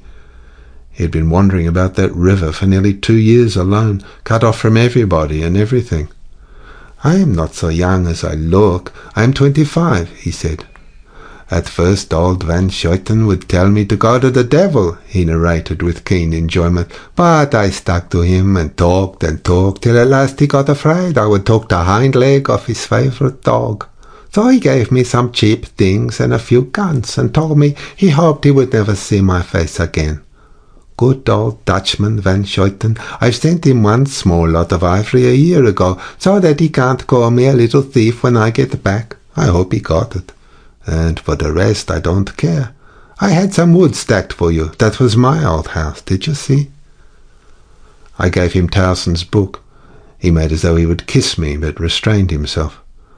The only book I had left, and I thought I had lost it, he said, looking at it ecstatically. So many accidents happen to a man going about alone, you know. Canoes get upset sometimes, and sometimes you got to clear out so quick when the people get angry. He thumbed the pages. You made notes in Russian, I asked. He nodded. I thought they were written in cipher, I said. He laughed, then became serious. I had lots of trouble to keep those people off, he said. Did they want to kill you, I asked. Oh, no, he cried, and checked himself. Why did they attack us, I pursued. He hesitated, then said shamefacedly, They don't want him to go. Don't they? I said curiously. He nodded a nod full of mystery and wisdom. I tell you, he cried, this man has enlarged my mind. He opened his arms wide, staring at me with his little blue eyes that were perfectly round. End of Chapter 2, Part 2. Chapter 3, Part 1. I looked at him, lost in astonishment. There he was before me, in motley, as though he had absconded from a troupe of mimes, enthusiastic, fabulous. His very existence was improbable, inexplicable, and altogether bewildering. He was an insoluble problem. It was inconceivable how he had existed, how he had succeeded in getting so far, how he had managed to remain, why he did not instantly disappear. I went a little farther, he said, then still a little farther, till I had gone so far that I don't know how I'll ever get back. Never mind, plenty time. I can manage. You take Kurtz away, quick, quick, I tell you. The glamour of youth enveloped his party-coloured rags, his destitution, his loneliness, the essential desolation of his futile wanderings. For months, for years, his life hadn't been worth a day's purchase, and there he was, gallantly, thoughtlessly alive, to all appearances indestructible, solely by the virtue of his few years and of his unreflecting audacity. I was seduced into something like admiration, like envy. Glamour urged him on, glamour kept him unscathed. He surely wanted nothing from the wilderness but space to breathe in and to push on through. His need was to exist, and to move onwards at the greatest possible risk and with a maximum of privation. If the absolutely pure, uncalculating, unpractical spirit of adventure had ever ruled a human being, it ruled this bespatched youth. I almost envied him the possession of this modest and clear flame. It seemed to have consumed all thought of self so completely that even while he was talking to you, you forgot that it was he, the man before your eyes, who had gone through these things. I did not envy him his devotion to Kurtz, though. He had not meditated over it. It came to him, and he accepted it with a sort of eager fatalism. I must say that to me it appeared about the most dangerous thing in every way he had come upon so far. They had come together unavoidably like two ships becalmed near each other and lay rubbing sides at last. I suppose Kurtz wanted an audience, because on a certain occasion, when encamped in the forest, they had talked all night, or more probably Kurtz had talked. We talked of everything, he said, quite transported at the recollection. I forgot there was such a thing as sleep. The night did not seem to last an hour. Everything, of love, too. Ah, he talked to you of love, I said, much amused. It isn't what you think, he cried, almost passionately. It was in general. He made me see things. He threw his arms up, We were on deck at the time, and the headman of my woodcutters, lounging nearby, turned upon him his heavy and glittering eyes. I looked around, and I don't know why, but I assure you that never before did this land, this river, this jungle, the very arch of this blazing sky appear to me so hopeless and so dark, so impenetrable to human thought, so pitiless to human weakness. "And ever since you've been with him, of course," I said. "On the contrary, it appears their intercourse had been very much broken by various causes. He had, as he informed me proudly, managed to nurse Kurtz through 2 illnesses. He alluded to it as though you would to some risky feat, but as a rule Kurtz wandered alone, far in the depth of the forest. Very often, coming to this station, I had to wait days and days before he would turn up," he said. "Ah, it was worth waiting for, sometimes." "What was he doing? Exploring, or what?" I asked. "Oh, yes, of course." He had discovered lots of villages, a lake too. He did not know exactly in what direction. It was dangerous to inquire too much, but mostly his expeditions had been for ivory. "But he had no goods to trade with by that time," I objected. "There's a good lot of cartridges left even yet," he answered, looking away. "To speak plainly, he raided the country," I said. He nodded. "Not alone, surely." He muttered something about the villages round that lake. "Kurtz got the tribe to follow him, did he?" I suggested. He fidgeted a little. "They adored him," he said. The tone of these words was so extraordinary that I looked at him searchingly. It was curious to see his mingled eagerness and reluctance to speak of Kurtz. The man filled his life, occupied his thoughts, swayed his emotions.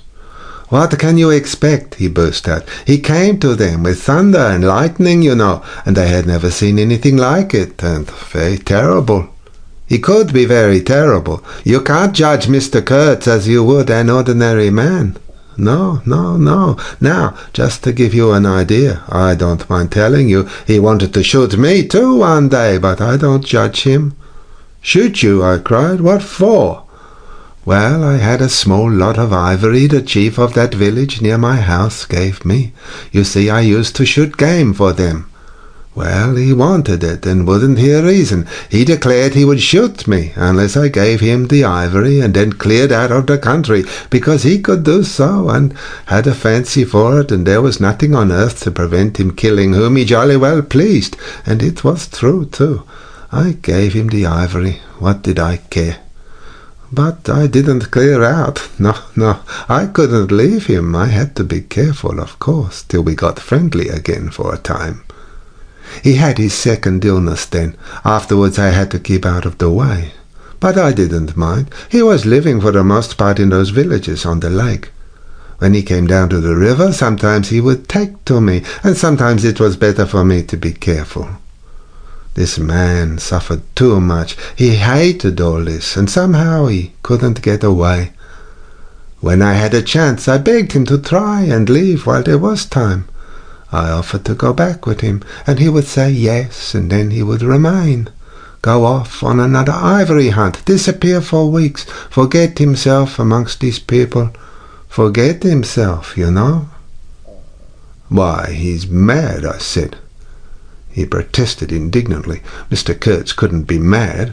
If I had heard him talk only 2 days ago, I wouldn't dare hint at such a thing.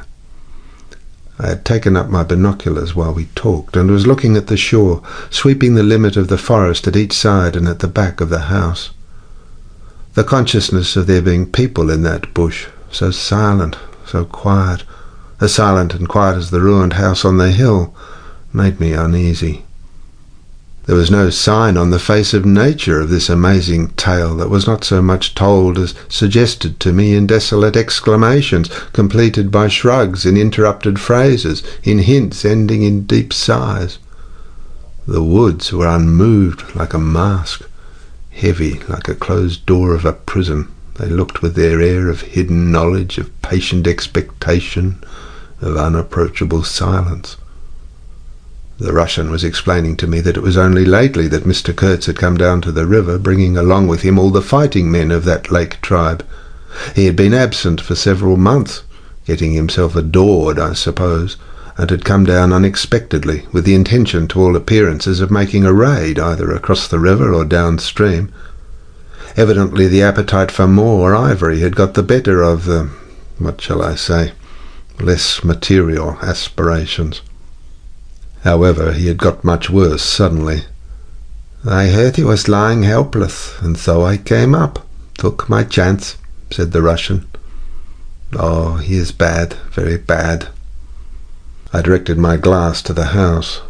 There were no signs of life, but there was the ruined roof, the long mud wall peeping above the grass with 3 little square window holes, no 2 of the same size.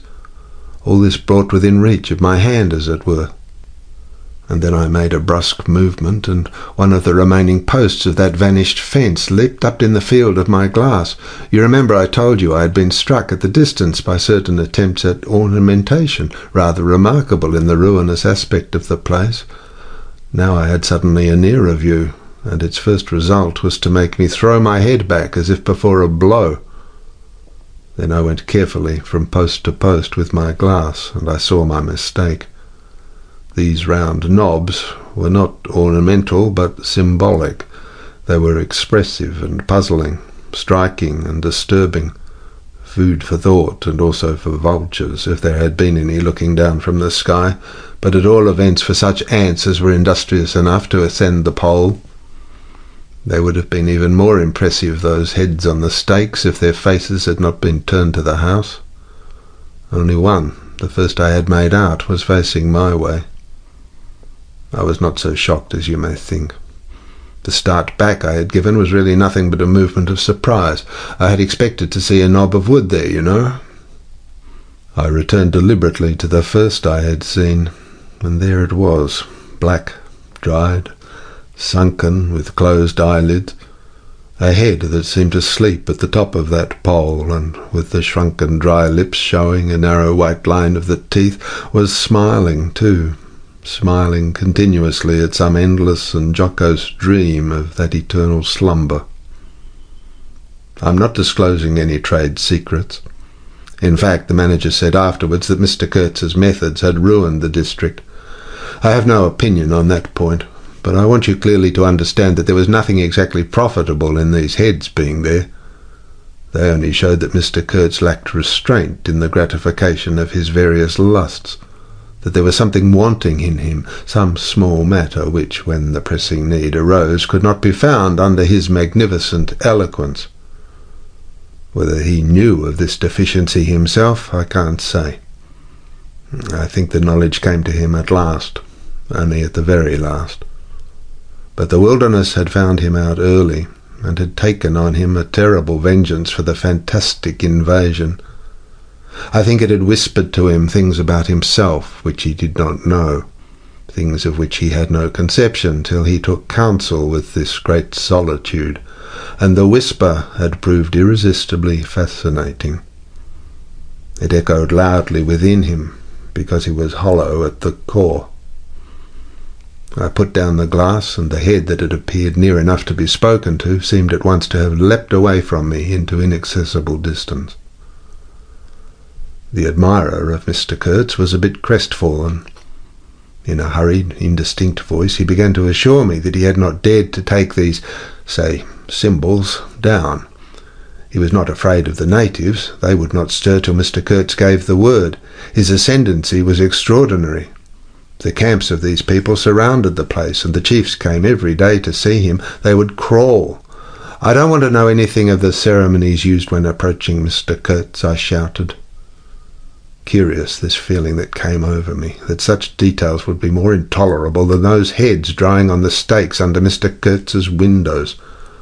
After all, that was only a savage sight, while I seemed at one bound to have been transported into some lightless region of subtle horrors, where pure, uncomplicated savagery was a positive relief, being something that had a right to exist, obviously, in the sunshine.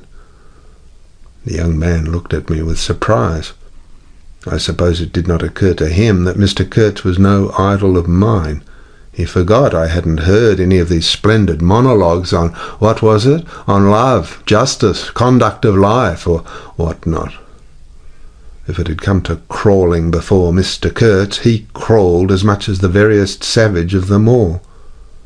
I had no idea of the conditions, he said. These heads were the heads of rebels. I shocked him excessively by laughing. Rebels? What would be the next definition I was to hear? There had been enemies, criminals, workers, and these were rebels. Those rebellious heads looked very subdued to me on their sticks. "You don't know how such a life tries a man like Kurtz," cried Kurtz's last disciple. "Well, and you?" I said. I am a simple man. I have no great thoughts. I want nothing from anybody. How can you compare me to—" His feelings were too much for speech, and suddenly he broke down. "I don't understand," he groaned. "I've been doing my best to keep him alive, and that's enough. I had no hand in all this. I have no abilities. There hasn't been a drop of medicine or a mouthful of invalid food for months here. He was shamefully abandoned. A man like this, with such ideas.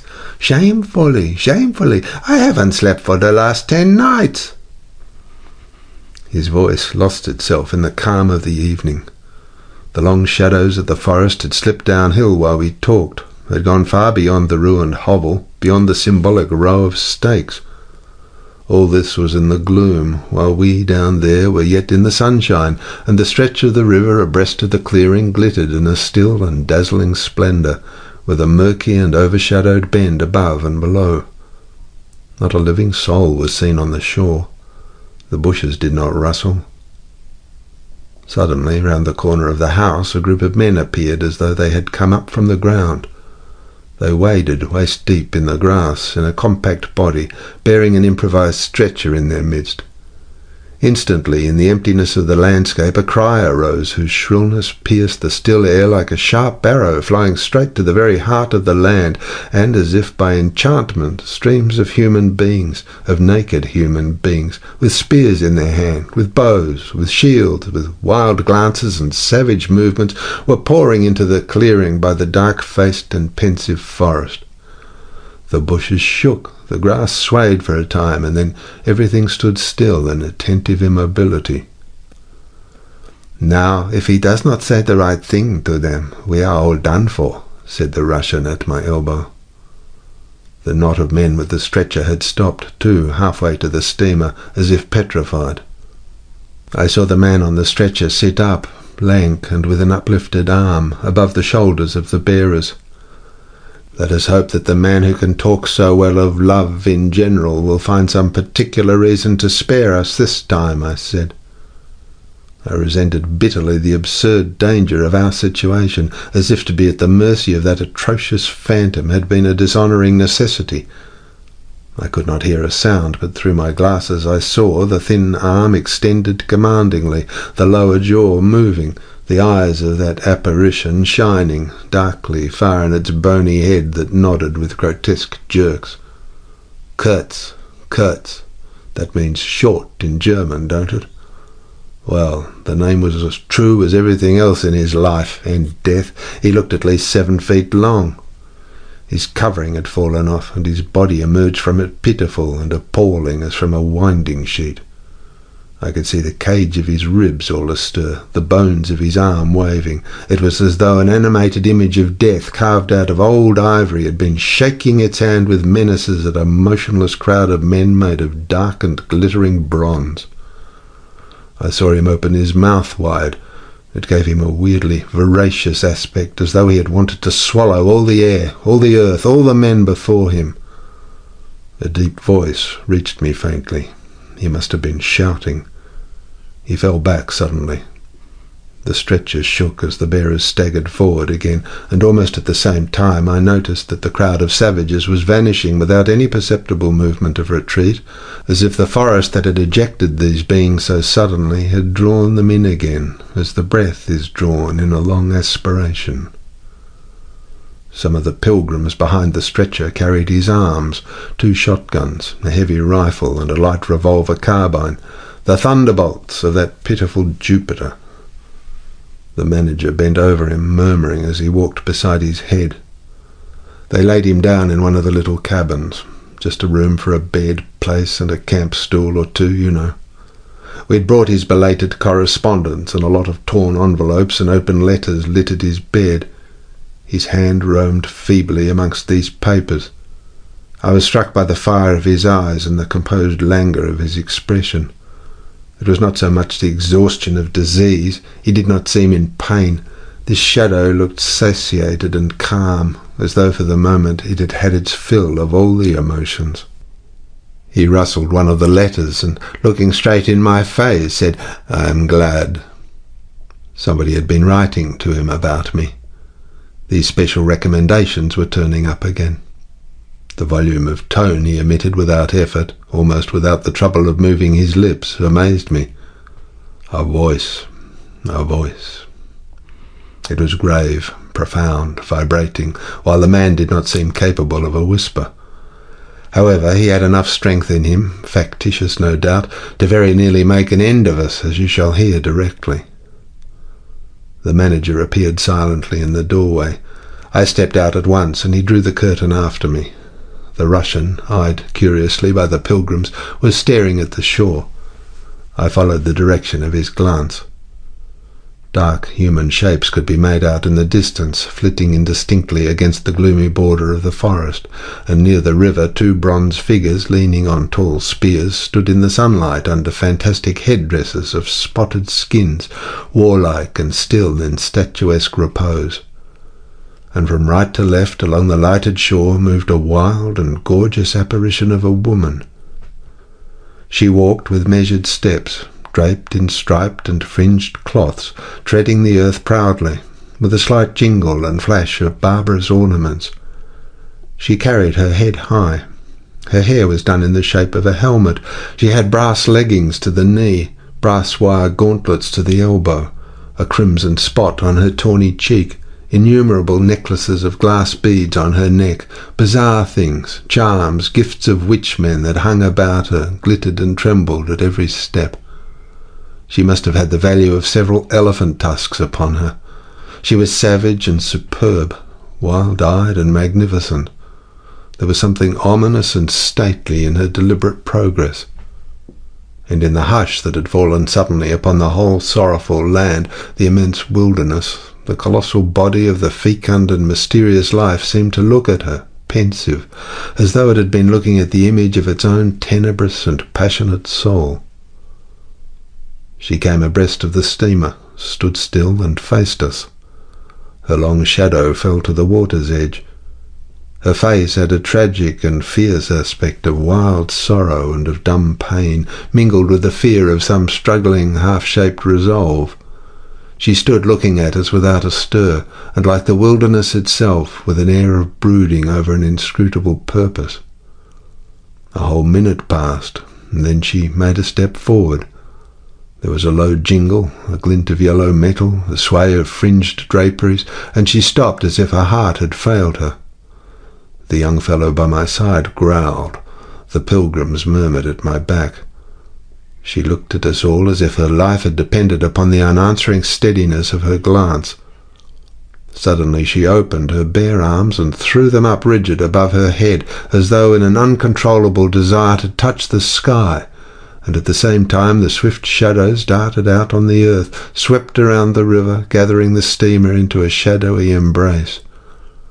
A formidable silence hung over the scene. She turned away slowly, walked on, following the bank, and passed into the bushes to the left. Once only her eyes gleamed back at us in the dusk of the thickets before she disappeared. "If she had offered to come aboard, I really think I would have tried to shoot her," said the man of patches nervously. "I have been risking my life every day for the last fortnight to keep her out of the house. She got in one day and kicked up a row about those miserable rags I picked up in the storeroom to mend my clothes with. I wasn't decent.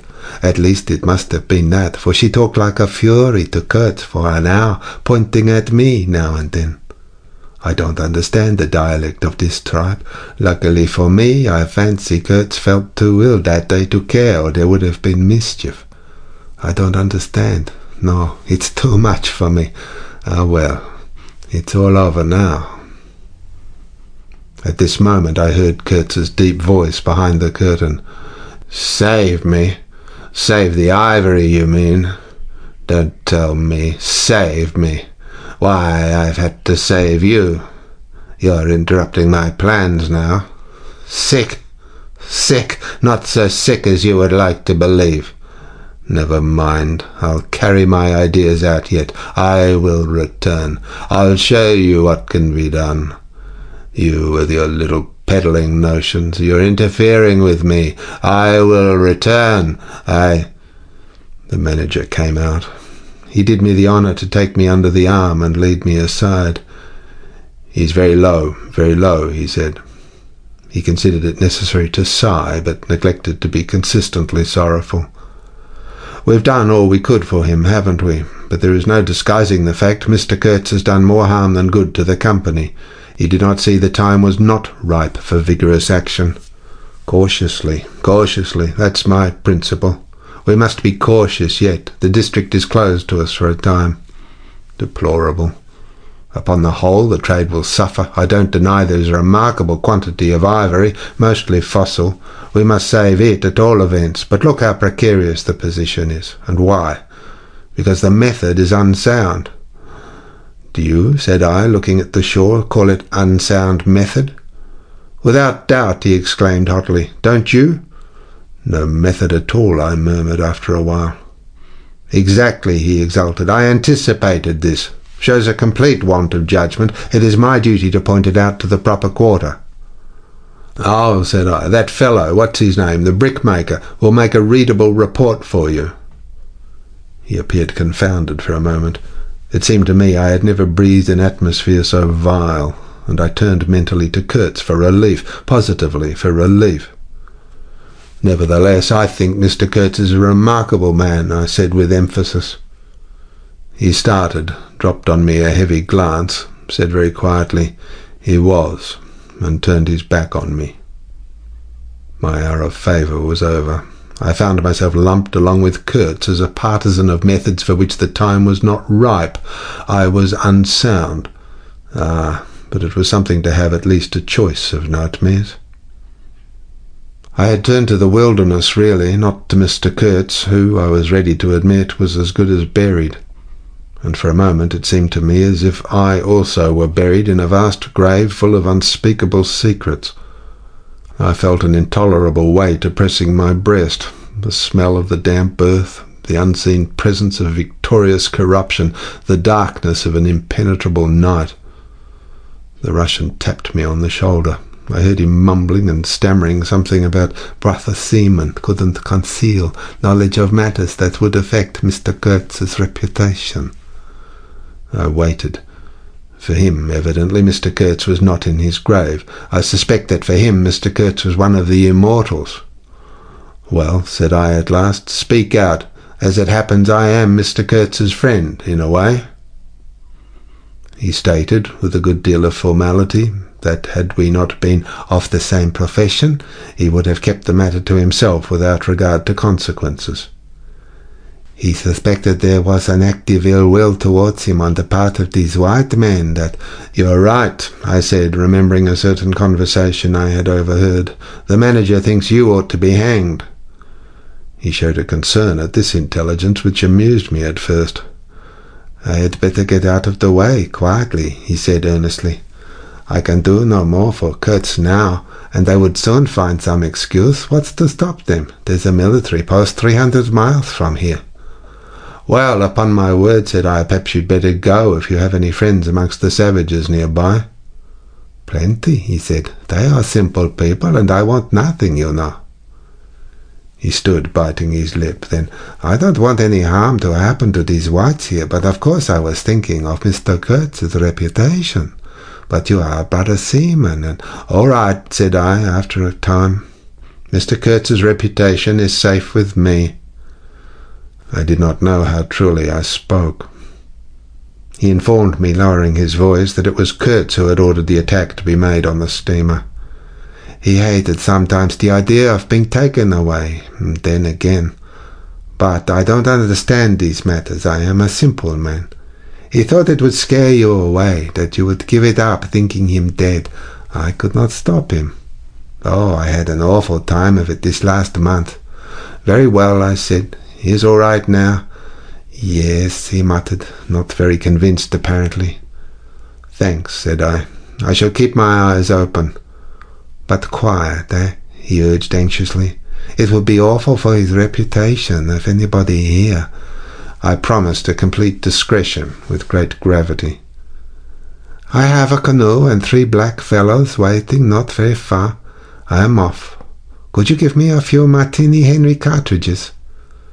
I could, and did, with proper secrecy. He helped himself, with a wink at me, to a handful of my tobacco. "Between sailors, you know, good English tobacco." At the door of the pilot house he turned round. "I say, haven't you a pair of shoes you could spare?" He raised one leg. "Look." The soles were tied with knotted strings sandal-wise under his bare feet. I rooted out an old pair at which he looked with admiration before tucking it under his left arm. One of his pockets, bright red, was bulging with cartridges. From the other, dark blue, peeped Towson's Inquiry, etc., etc. He seemed to think himself excellently well equipped for a renewed encounter with the wilderness. "Ah, I'll never meet such a man again. You ought to have heard him recite poetry. His own, too. It was, he told me, poetry." He rolled his eyes at the recollection of these delights. "Oh, he enlarged my mind." "Goodbye," said I. He shook hands and vanished in the night. Sometimes I ask myself whether I had ever really seen him, whether it was possible to meet such a phenomenon. When I woke up, shortly after midnight, his warning came to my mind with its hint of danger that seemed, in the starred darkness, real enough to make me get up for the purpose of having a look round. On the hill a big fire burned, illuminating fitfully a crooked corner of the station house. One of the agents, with a picket of a few of our blacks armed for the purpose, was keeping guard over the ivory, but deep within the forest red gleams that wavered, that seemed to sink and rise from the ground amongst confused columnar shapes of intense blackness, showed the exact position of the camp where Mr. Kurtz's adorers were keeping their uneasy vigil. The monotonous beating of a big drum filled the air with muffled shocks and a lingering vibration. A steady droning sound of many men chanting, each to himself some weird incantation, came from out the black, flat wall of the woods as the humming of bees comes out of a hive, and had a strange narcotic effect upon my half-awake senses. I believe I dozed off leaning over the rail, till an abrupt burst of yells, an overwhelming outbreak of a pent-up and mysterious frenzy, woke me up in a bewildered wonder. It was cut short all at once, and the low droning went on with an effect of audible and soothing silence. I glanced casually into the little cabin. A light was burning within, but Mr. Kurtz was not there. I think I would have raised an outcry if I had believed my eyes, but I didn't believe them at first. The thing seemed so impossible. The fact is, I was completely unnerved by a sheer blank fright, pure abstract terror, unconnected with any distinct shape of physical danger. What made this emotion so overpowering was, how shall I define it, the moral shock I received, as if something altogether monstrous, intolerable to thought and odious to the soul, had been thrust upon me unexpectedly. This lasted, of course, the merest fraction of a second, and then the usual sense of commonplace, deadly danger, the possibility of a sudden onslaught and massacre or something of the kind, which I saw impending, was positively welcome and composing. It pacified me, in fact, so much that I did not raise an alarm.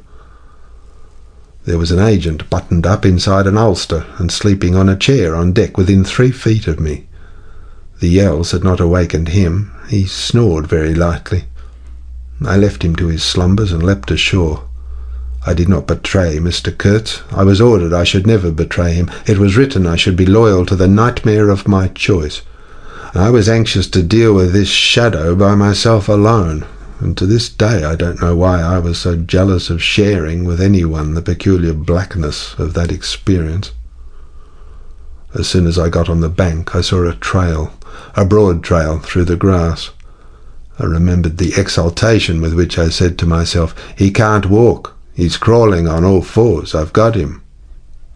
The grass was wet with dew. I strode rapidly with clenched fists. I fancy I had some vague notion of falling upon him and giving him a drubbing. I don't know. I had some imbecile thoughts. The knitting old woman with the cat obtruded herself upon my memory as the most improper person to be sitting on the other end of such an affair. I saw a row of pilgrims squirting lead in the air out of Winchesters held to the hip. I thought I would never get back to the steamer, and imagined myself living alone and unarmed in the woods to an advanced age. Such silly things, you know. And I remember I confounded the beat of the drum with the beating of my heart, and was pleased at its calm regularity. I kept to the track, though, then stopped to listen. The night was very clear, a dark blue space sparkling with dew and starlight in which black things stood very still. I thought I could see a kind of motion ahead of me. I was strangely cocksure of everything that night.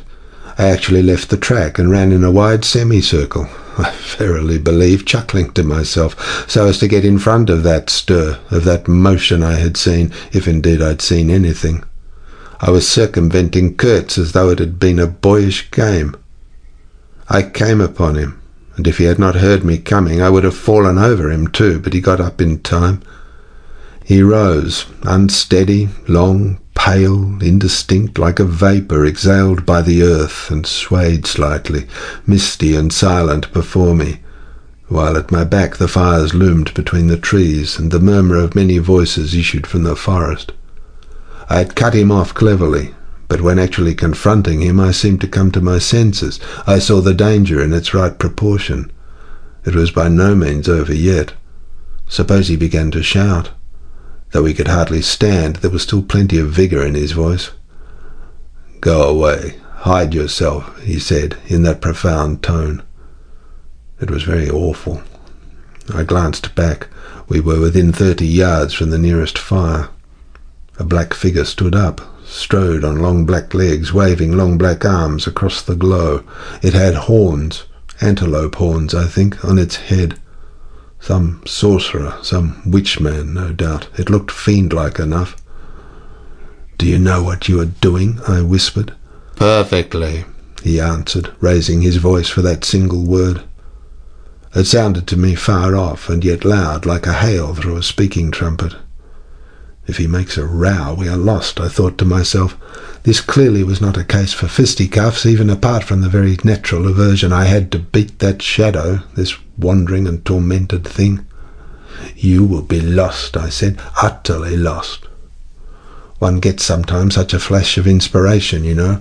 I did say the right thing, though indeed he could not have been more irretrievably lost than he was at this very moment, when the foundations of our intimacy were being laid. To endure, even to the very end, even beyond. "I had immense plans," he muttered irresolutely. "Yes," said I, "but if you try to shout, I'll smash your head with—" There was not a stick or a stone near. "I will throttle you for good," I corrected myself. "I was on the threshold of great things," he pleaded, in a voice of longing, with a wistfulness of tone that made my blood run cold. "And now for this stupid scoundrel." "Your success in Europe is assured in any case," I affirmed steadily. I did not want to have the throttling of him, you understand, and indeed it would have been very little use for any practical purpose. I tried to break the spell, the heavy, mute spell of the wilderness that seemed to draw him to its pitiless breast by the awakening of forgotten and brutal instincts, by the memory of gratified and monstrous passions. This alone, I was convinced, had driven him out to the edge of the forest, to the bush, towards the gleam of fires, the throb of drums, the drone of weird incantations. This alone had beguiled his unlawful soul beyond the bounds of permitted aspirations. And don't you see that terror of the position was not in being knocked on the head, though I had a very lively sense of that danger too, but in this, that I had to deal with a being to whom I could not appeal in the name of anything high or low.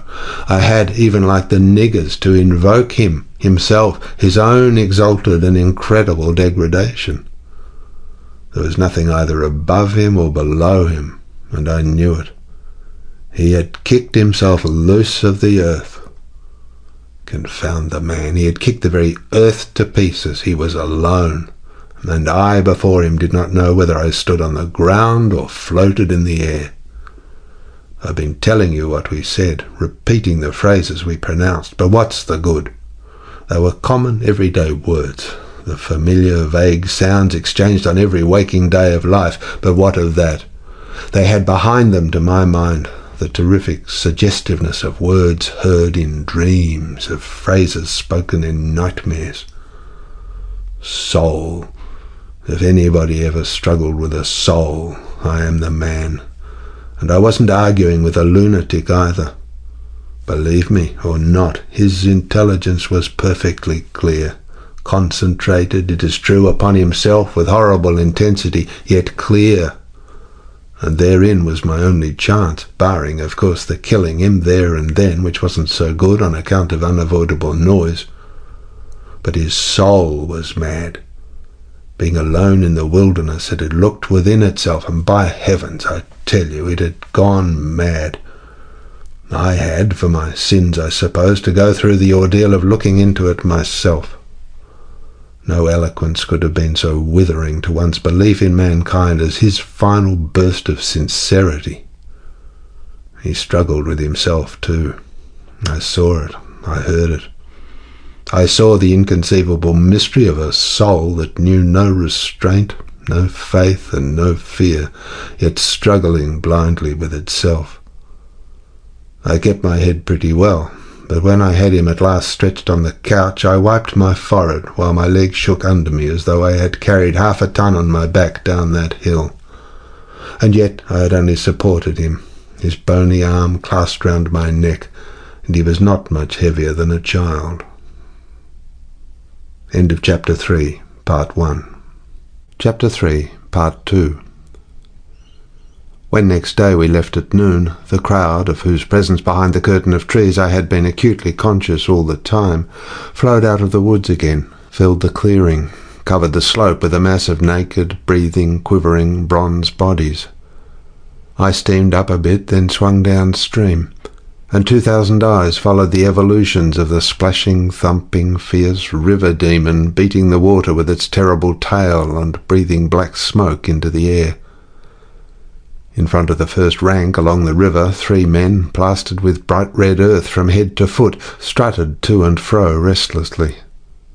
When we came abreast again, they faced the river, stamped their feet, nodded their horned heads, swayed their scarlet bodies. They shook towards the fierce river demon a bunch of black feathers, a mangy skin with a pendant tail, something that looked like a dried gourd. They shouted periodically together strings of amazing words that resembled no sounds of human language, and the deep murmurs of the crowd, interrupted suddenly, were like the responses of some satanic litany. We had carried Kurtz into the pilot house. There was more air there. Lying on the couch, he stared through the open shutter. There was an eddy in the mass of human bodies, and the woman with helmeted head and tawny cheeks rushed out to the very brink of the stream. She put out her hands, shouted something, and all that wild mob took up the shout in a roaring chorus of articulated, rapid, breathless utterance. "Do you understand this?" I asked. He kept on looking out past me with fiery, longing eyes, with a mingled expression of wistfulness and hate. He made no answer, but I saw a smile of indefinable meaning, appear on his colourless lips that a moment after twitched convulsively. "Do I not?" he said slowly, gasping as if the words had been torn out of him by a supernatural power. I pulled the string of the whistle, and I did this because I saw the pilgrims on deck getting out their rifles with an air of anticipating a jolly lark. At the sudden screech there was a movement of abject terror through that wedged mass of bodies. Don't you frighten them away," cried someone on deck disconsolately. I pulled the string time after time. They broke and ran. They leapt, they crouched, they swerved, they dodged the flying terror of the sound. The 3 red chaps had fallen flat, face down on the shore, as though they had been shot dead. Only the barbarous and superb woman did not so much as flinch, and stretched tragically her bare arms after us over the sombre and glittering river.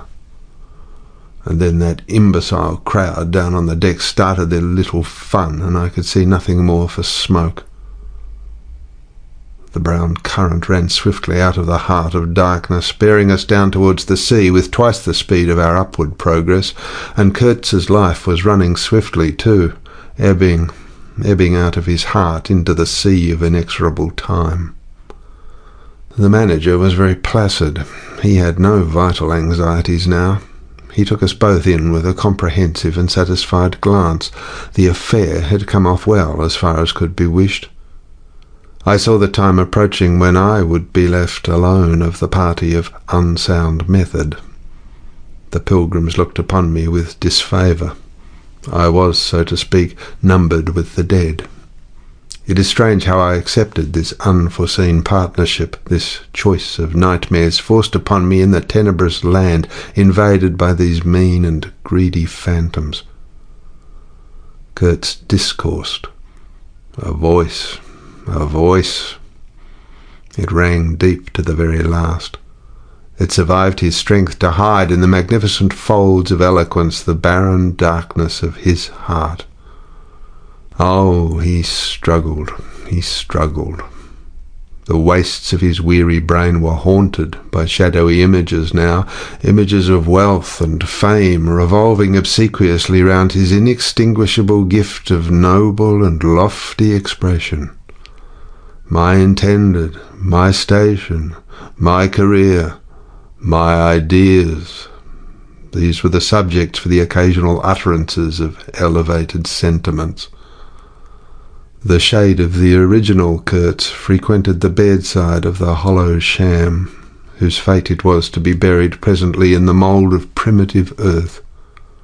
But both the diabolic love and the unearthly hate of the mysteries it had penetrated fought for the possession of that soul, satiated with primitive emotions, avid of lying fame, of sham distinction, of all the appearances of success and power. Sometimes he was contemptibly childish. He desired to have kings meet him at railway stations on his return from some ghastly nowhere, where he intended to accomplish great things. You show them that you have in you something that is really profitable, and then there will be no limits to the recognition of your ability, he would say. Of course, you must take care of the motives, right motives, always. The long reaches that were like one and the same reach, monotonous bends that were exactly alike, slipped past the steamer in their multitude of secular trees, looking patiently after this grimy fragment of another world, the forerunner of change, of conquest, of trade, of massacres, of blessings. I looked ahead, piloting. "Close the shutter," said Kurt suddenly one day. "I can't bear to look at this." I did so. There was silence. "Oh, but I will wring your heart yet," he cried at the invisible wilderness. We broke down, as I had expected, and had to lie up for repairs at the head of an island. This delay was the first thing that shook Kurtz's confidence. One morning he gave me a packet of papers and a photograph, the lot tied together with a shoestring. "Keep this for me," he said. "The noxious fool," meaning the manager, "is capable of prying into my boxes when I'm not looking." In the afternoon I saw him. He was lying on his back with closed eyes, and I withdrew quietly, but I heard him mutter, "Live rightly. Die. Die." I listened. There was nothing more. Was he rehearsing some speech in his sleep, or was it a fragment of a phrase from some newspaper article? He had been writing for the papers and meant to do so again, for the furthering of my ideas. It's a duty. His was an impenetrable darkness. I looked at him as you peer down at a man who is lying at the bottom of a precipice where the sun never shines.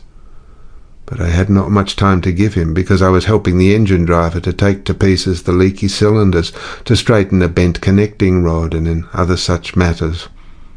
I lived in an infernal mess of rust, filings, nuts, bolts, spanners, hammers, ratchet drills, things I abominate because I don't get on with them.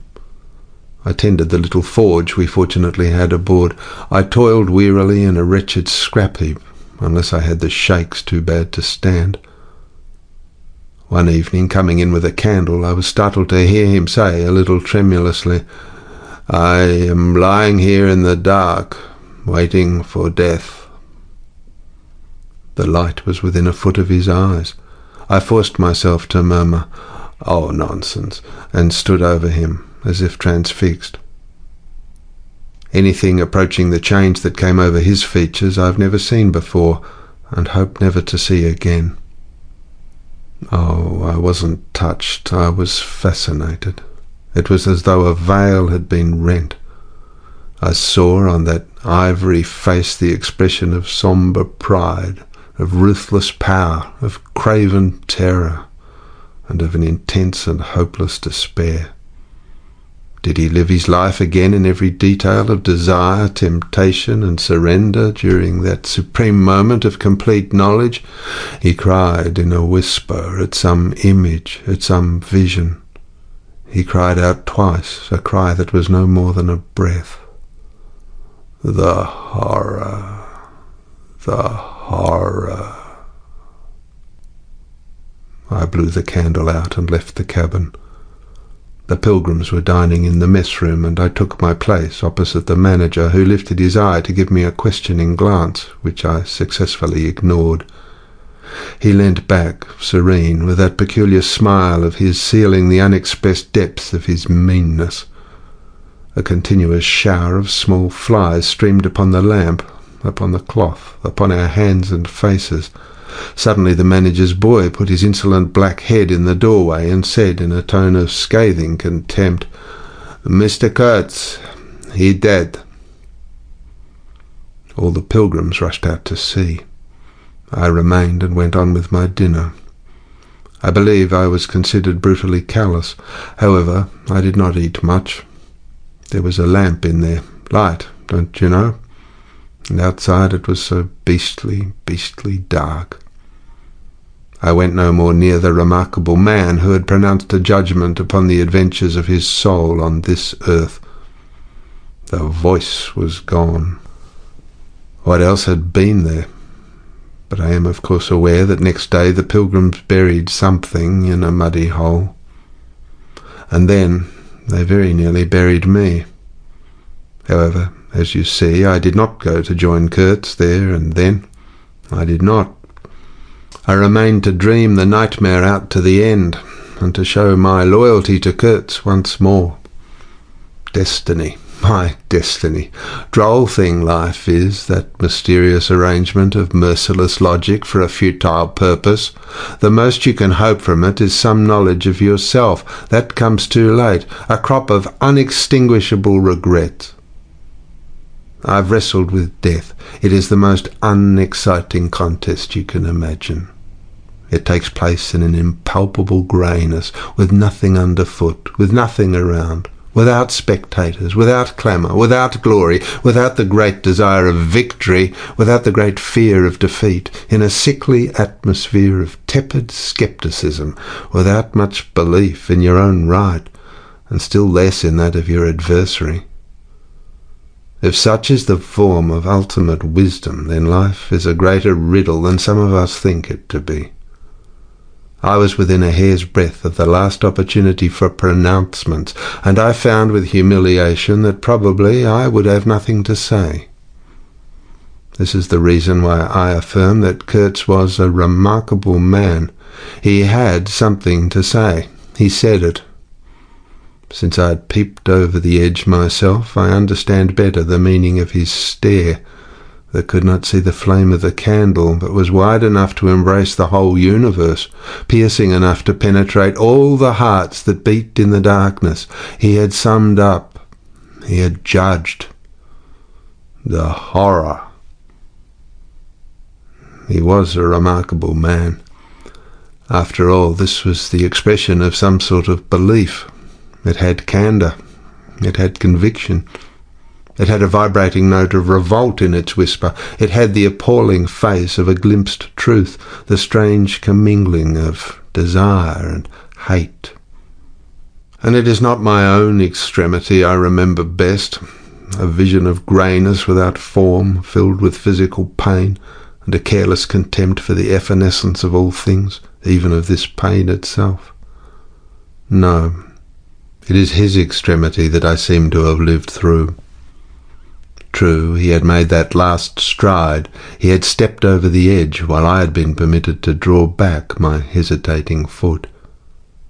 And perhaps in this is the whole difference. Perhaps all the wisdom and all truth and all sincerity are just compressed into that inappreciable moment of time in which we step over the threshold of the invisible. Perhaps. I like to think my summing up would not have been a word of careless contempt. Better his cry, much better. It was an affirmation, a moral victory paid for by innumerable defeats, by abominable terrors, by abominable satisfactions. But it was a victory. That is why I have remained loyal to Kurtz to the last, and even beyond. When a long time after I heard once more not his own voice, but the echo of his magnificent eloquence thrown to me from a soul as translucently pure as a cliff of crystal.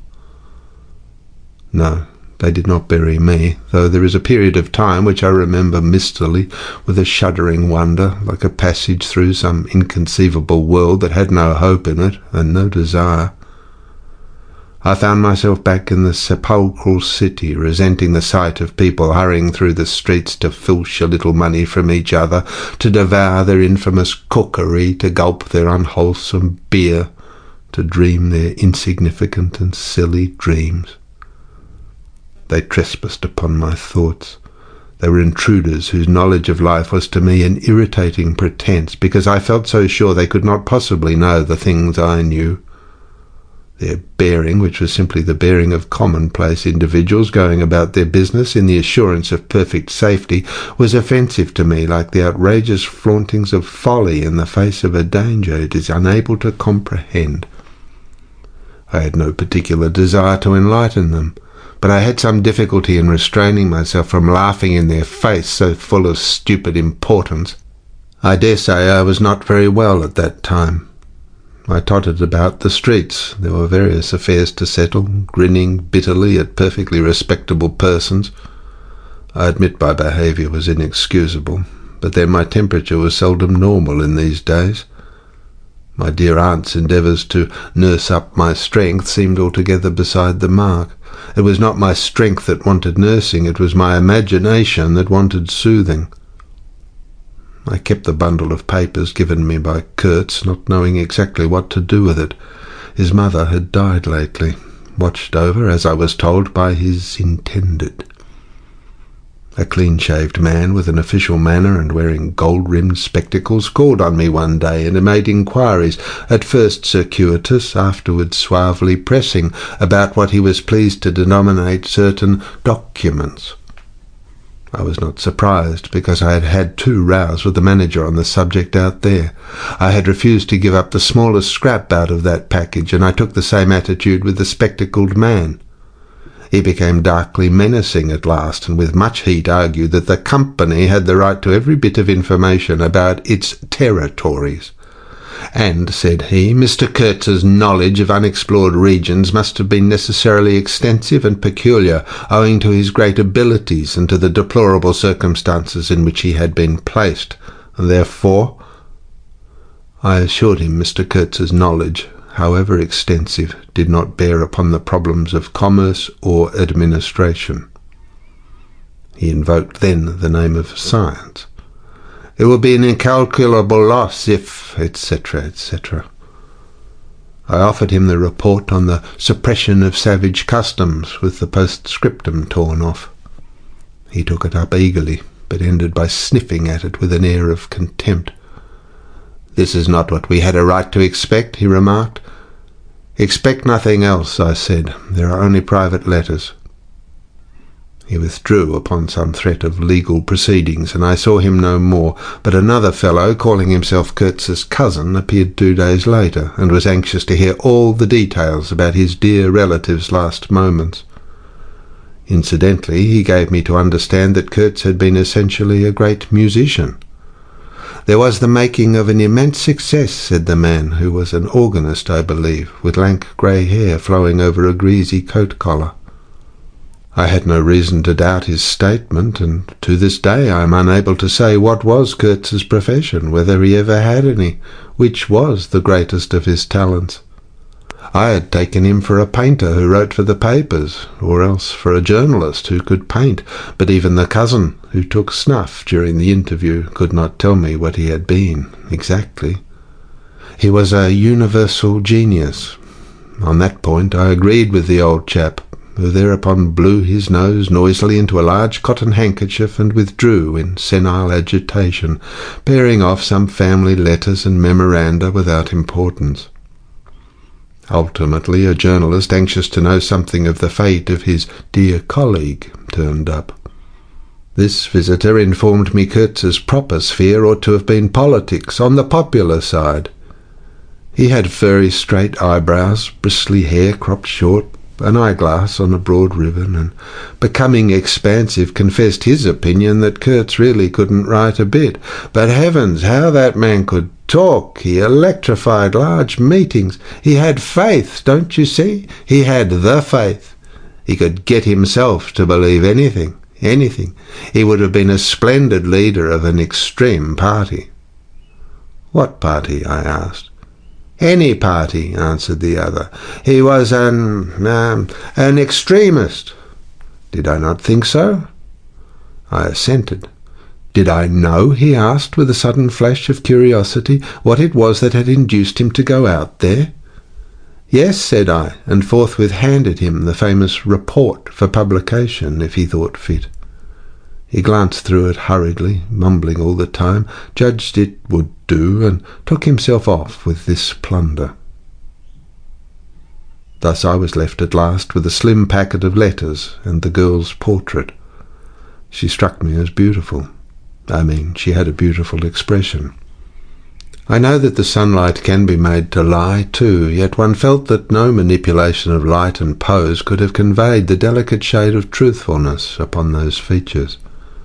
She seemed ready to listen without mental reservation, without suspicion, without a thought for herself. I concluded that I would go and give her back her portrait and those letters myself. Curiosity? Yes, and also some other feeling, perhaps.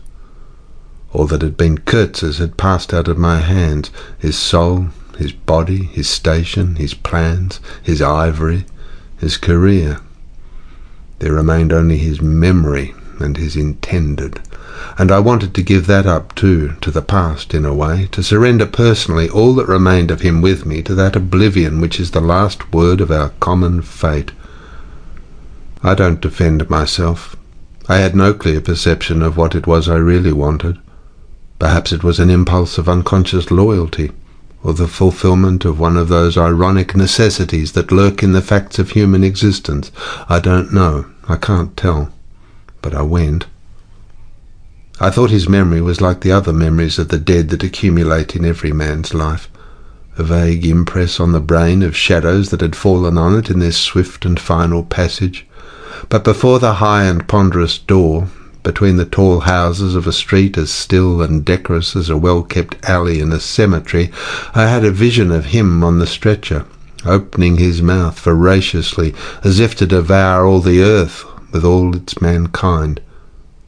He lived then before me. He lived as much as he had ever lived, a shadow insatiable of splendid appearances, of frightful realities, a shadow darker than the shadow of the night, and draped nobly in the folds of a gorgeous eloquence. The vision seemed to enter the house with me, the stretcher, the phantom-bearers, the wild crowd of obedient worshippers, the gloom of the forests, the glitter of the reach between the murky bends, the beat of the drums, regular and muffled like the beating of a heart, the heart of a conquering darkness. It was a moment of triumph for the wilderness, an invading and vengeful rush which, it seemed to me, I would have to keep back alone for the salvation of another soul. And the memory of what I had heard him say afar there, with the horned shapes stirring at my back in the glow of fires within the patient woods, those broken phrases came back to me, were heard again in their ominous and terrifying simplicity. I remembered his abject pleading, his abject threats, the colossal scale of his vile desires, the meanness, the torment, the tempestuous anguish of his soul. And later on I seemed to see his collected, languid manner when he said one day, "This lot of ivory now is really mine. The company did not pay for it. I collected it myself at a very great personal risk. I'm afraid they will try to claim it as theirs, though. It is a difficult case. What do you think I ought to do? Resist? I want no more than justice." He wanted no more than justice. No more than justice. I rang the bell before a mahogany door on the first floor, and while I waited he seemed to stare at me out of the glassy panel, stare with that wide and immense stare, embracing, condemning, loathing all the universe. I seemed to hear the whispered cry, "The horror, the horror." The dusk was falling. I had to wait in a lofty drawing-room with 3 long windows from floor to ceiling that were like 3 luminous and bedraped columns. The bent gilt legs and backs of the furniture shone in indistinct curves. The tall marble fireplace had a cold and monumental whiteness. A grand piano stood massively in a corner, with dark gleams on the flat surface like a sombre and polished sarcophagus. A high door opened, closed. I rose. She came forward all in black, with a pale head, floating towards me in the dusk. She was in mourning. It was more than a year since his death, more than a year since the news came. She seemed as though she would remember and mourn forever. She took both my hands in hers and murmured, "I had heard you were coming." I noticed she was not very young, not girlish. She had a mature capacity for fidelity, for belief, for suffering. The room seemed to have grown darker, as if all the sad light of the cloudy evening had taken refuge on her forehead. This fair hair, this pale visage, this pure brow seemed surrounded by an ashy halo from which the dark eyes looked out at me. Their glance was guileless, profound, confident and trustful. She carried her sorrowful head as though she were proud of that sorrow, as though she would say, I alone know how to mourn for him as he deserves." But while we were still shaking hands, such a look of awful desolation came upon her face that I perceived she was one of those creatures that are not the playthings of time. For her he had died only yesterday, and by Jove, the impression was so powerful that for me too he seemed to have died only yesterday, nay, this very minute. I saw her and him in the same instant of time, his death and her sorrow. I saw her sorrow in the very moment of his death. Do you understand? I saw them together. I heard them together. She had said with a deep catch of the breath, "I have survived," while my strained ears seemed to hear distinctly, mingled with her tone of despairing regret, the summing up whisper of his eternal condemnation. I asked myself what I was doing there, with a sensation of panic in my heart, as though I had blundered into a place of cruel and absurd mysteries not fit for a human being to behold. She motioned me to a chair. We sat down. I laid the packet gently on the little table, and she put her hand over it. "You knew him well," she murmured, after a moment of mourning silence. "Intimacy grows quickly out there," I said. "I knew him as well as it is possible for one man to know another." "And you admired him," she said. "It was impossible to know him and not to admire him, was it?" "He was a remarkable man," I said unsteadily. Then, before the appealing fixity of her gaze that seemed to watch for more words on my lips, I went on. "It was impossible not to love him," she finished eagerly, silencing me into an appalled dumbness. How true, but when you think that no one knew him so well as I had all his noble confidence. I knew him best." "You knew him best," I repeated, and perhaps she did. But with every word spoken the room was growing darker, and only her forehead, smooth and white, remained illumined by the inextinguishable light of belief and love. "You were his friend," she went on. "His friend," she repeated a little louder. "You must have been if he had given you this and sent you to me. I feel I can speak to you, and I must speak. I want you who have heard his last words, to know I have been worthy of him. It is not pride. Yes, I am proud to know I understood him better than anyone on earth. He told me so himself, and since his mother died I have no one to... I listened. The darkness deepened. I was not even sure whether he had given me the right bundle. I rather suspected he wanted me to take care of another batch of his papers, which, after his death, I saw the manager examining under the lamp. And the girl talked, easing her pain in the certitude of my sympathy. She talked as thirsty men drink. I had heard that her engagement with Kurtz had been disapproved by her people. He wasn't rich enough or something, and indeed I don't know whether he had not been a pauper all his life. He had given me some reason to infer that it was his impatience of comparative poverty that drove him out there. Who was not his friend who had heard him speak once, she was saying. He drew men toward him by what was best in them. She looked at me with intensity. "It is the gift of the great," she went on, and the sound of her low voice seemed to have the accompaniment of all the other sounds, full of mystery, desolation, and sorrow, I had ever heard. The ripple of the river, the soughing of the trees swayed by the wind, the murmurs of the crowds, the faint ring of incomprehensible words cried from afar, the whisper of a voice speaking from beyond the threshold of an eternal darkness. "But you have heard him, you know," she cried. "Yes, I know," I said with something like despair in my heart, but bowing my head before the faith that was in her, before that great and saving illusion that shone with an unearthly glow in the darkness, in the triumphant darkness from which I could not have defended her, from which I could not even defend myself. "What a loss to me, to us," she corrected herself with beautiful generosity, then added in a murmur, "to the world." By the last gleams of twilight I could see the glitter of her eyes, full of tears that would not fall. "I have been very happy, very fortunate, very proud," she went on. "Too fortunate, too happy for a little while, and now I am unhappy for life." She stood up. Her fair hair seemed to catch all the remaining light in a glimmer of gold. I rose too. "And of all this," she went on mournfully, "of all his promise, and of all his greatness, of his generous mind, of his noble heart, nothing remains, nothing but a memory. You and I." "We shall always remember him," I said hastily. "No," she cried. "It is impossible that all this should be lost, that such a life should be sacrificed to leave nothing but sorrow. You know what vast plans he had. I knew of them too. I could not perhaps understand, but others knew of them. Something must remain. His words, at least, have not died."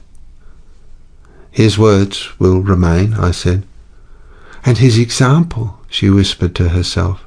"Men looked up to him. His goodness shone in every act. His example." "True," I said. "His example too.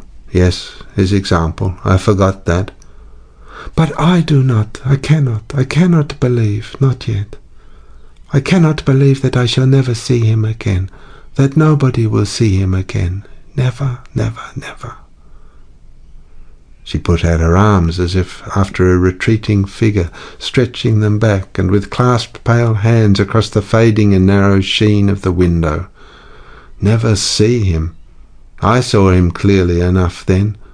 I shall see this eloquent phantom as long as I live, and I shall see her too, a tragic and familiar shade, resembling in this gesture another one, tragic also, and bedecked with powerless charms, stretching bare brown arms over the glitter of the infernal stream, the stream of darkness. She said suddenly, very low, "He died as he lived." "His end," said I, with dull anger stirring in me, "was in every way worthy of his life." "And I was not with him," she murmured. My anger subsided before a feeling of infinite pity. "Everything that could be done," I mumbled. "Ah, but I believed in him more than anyone on earth, more than his own mother, more than himself. He needed me. I would have treasured every sigh, every word, every sign, every glance." I felt like a chill grip on my chest. "Don't," I said in a muffled voice. "Forgive me, I have mourned so long in silence, in silence." "You were with him to the last?" "I think of his loneliness. Nobody near to understand him as I would have understood. Perhaps no one to hear." "To the very end," I said shakily. "I heard his very last words." I stopped in a fright. "Repeat them," she murmured in a heartbroken tone. I want something to live with." I was on the point of crying at her, "Don't you hear them?" The dusk was repeating them in a persistent whisper all around us, in a whisper that seemed to swell menacingly like the first whisper of a rising wind. The horror. "His last word, to live with," she insisted. "Don't you understand? I loved him. I pulled myself together and spoke slowly. The last word he pronounced was your name. I heard a light sigh, and then my heart stood still, stopped dead short by an exulting and terrible cry, by the cry of an inconceivable triumph and of unspeakable pain. "I knew it. I was sure." She knew. She was sure. I heard her weeping.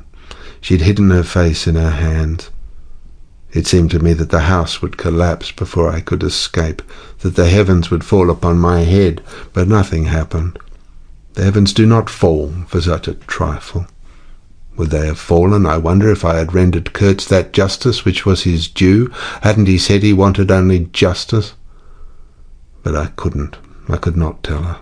It would have been too dark altogether. Marlowe ceased and sat apart, indistinct and silent, in the pose of a meditating Buddha. Nobody moved for a time. "We've lost the first of the ebb," said the director suddenly. I raised my head. The offing was barred by a black bank of clouds, and the tranquil waterway leading to the uttermost ends of the earth flowed sombre under an overcast sky, seemed to lead into the heart of an immense darkness. End of Heart of Darkness by Joseph Conrad.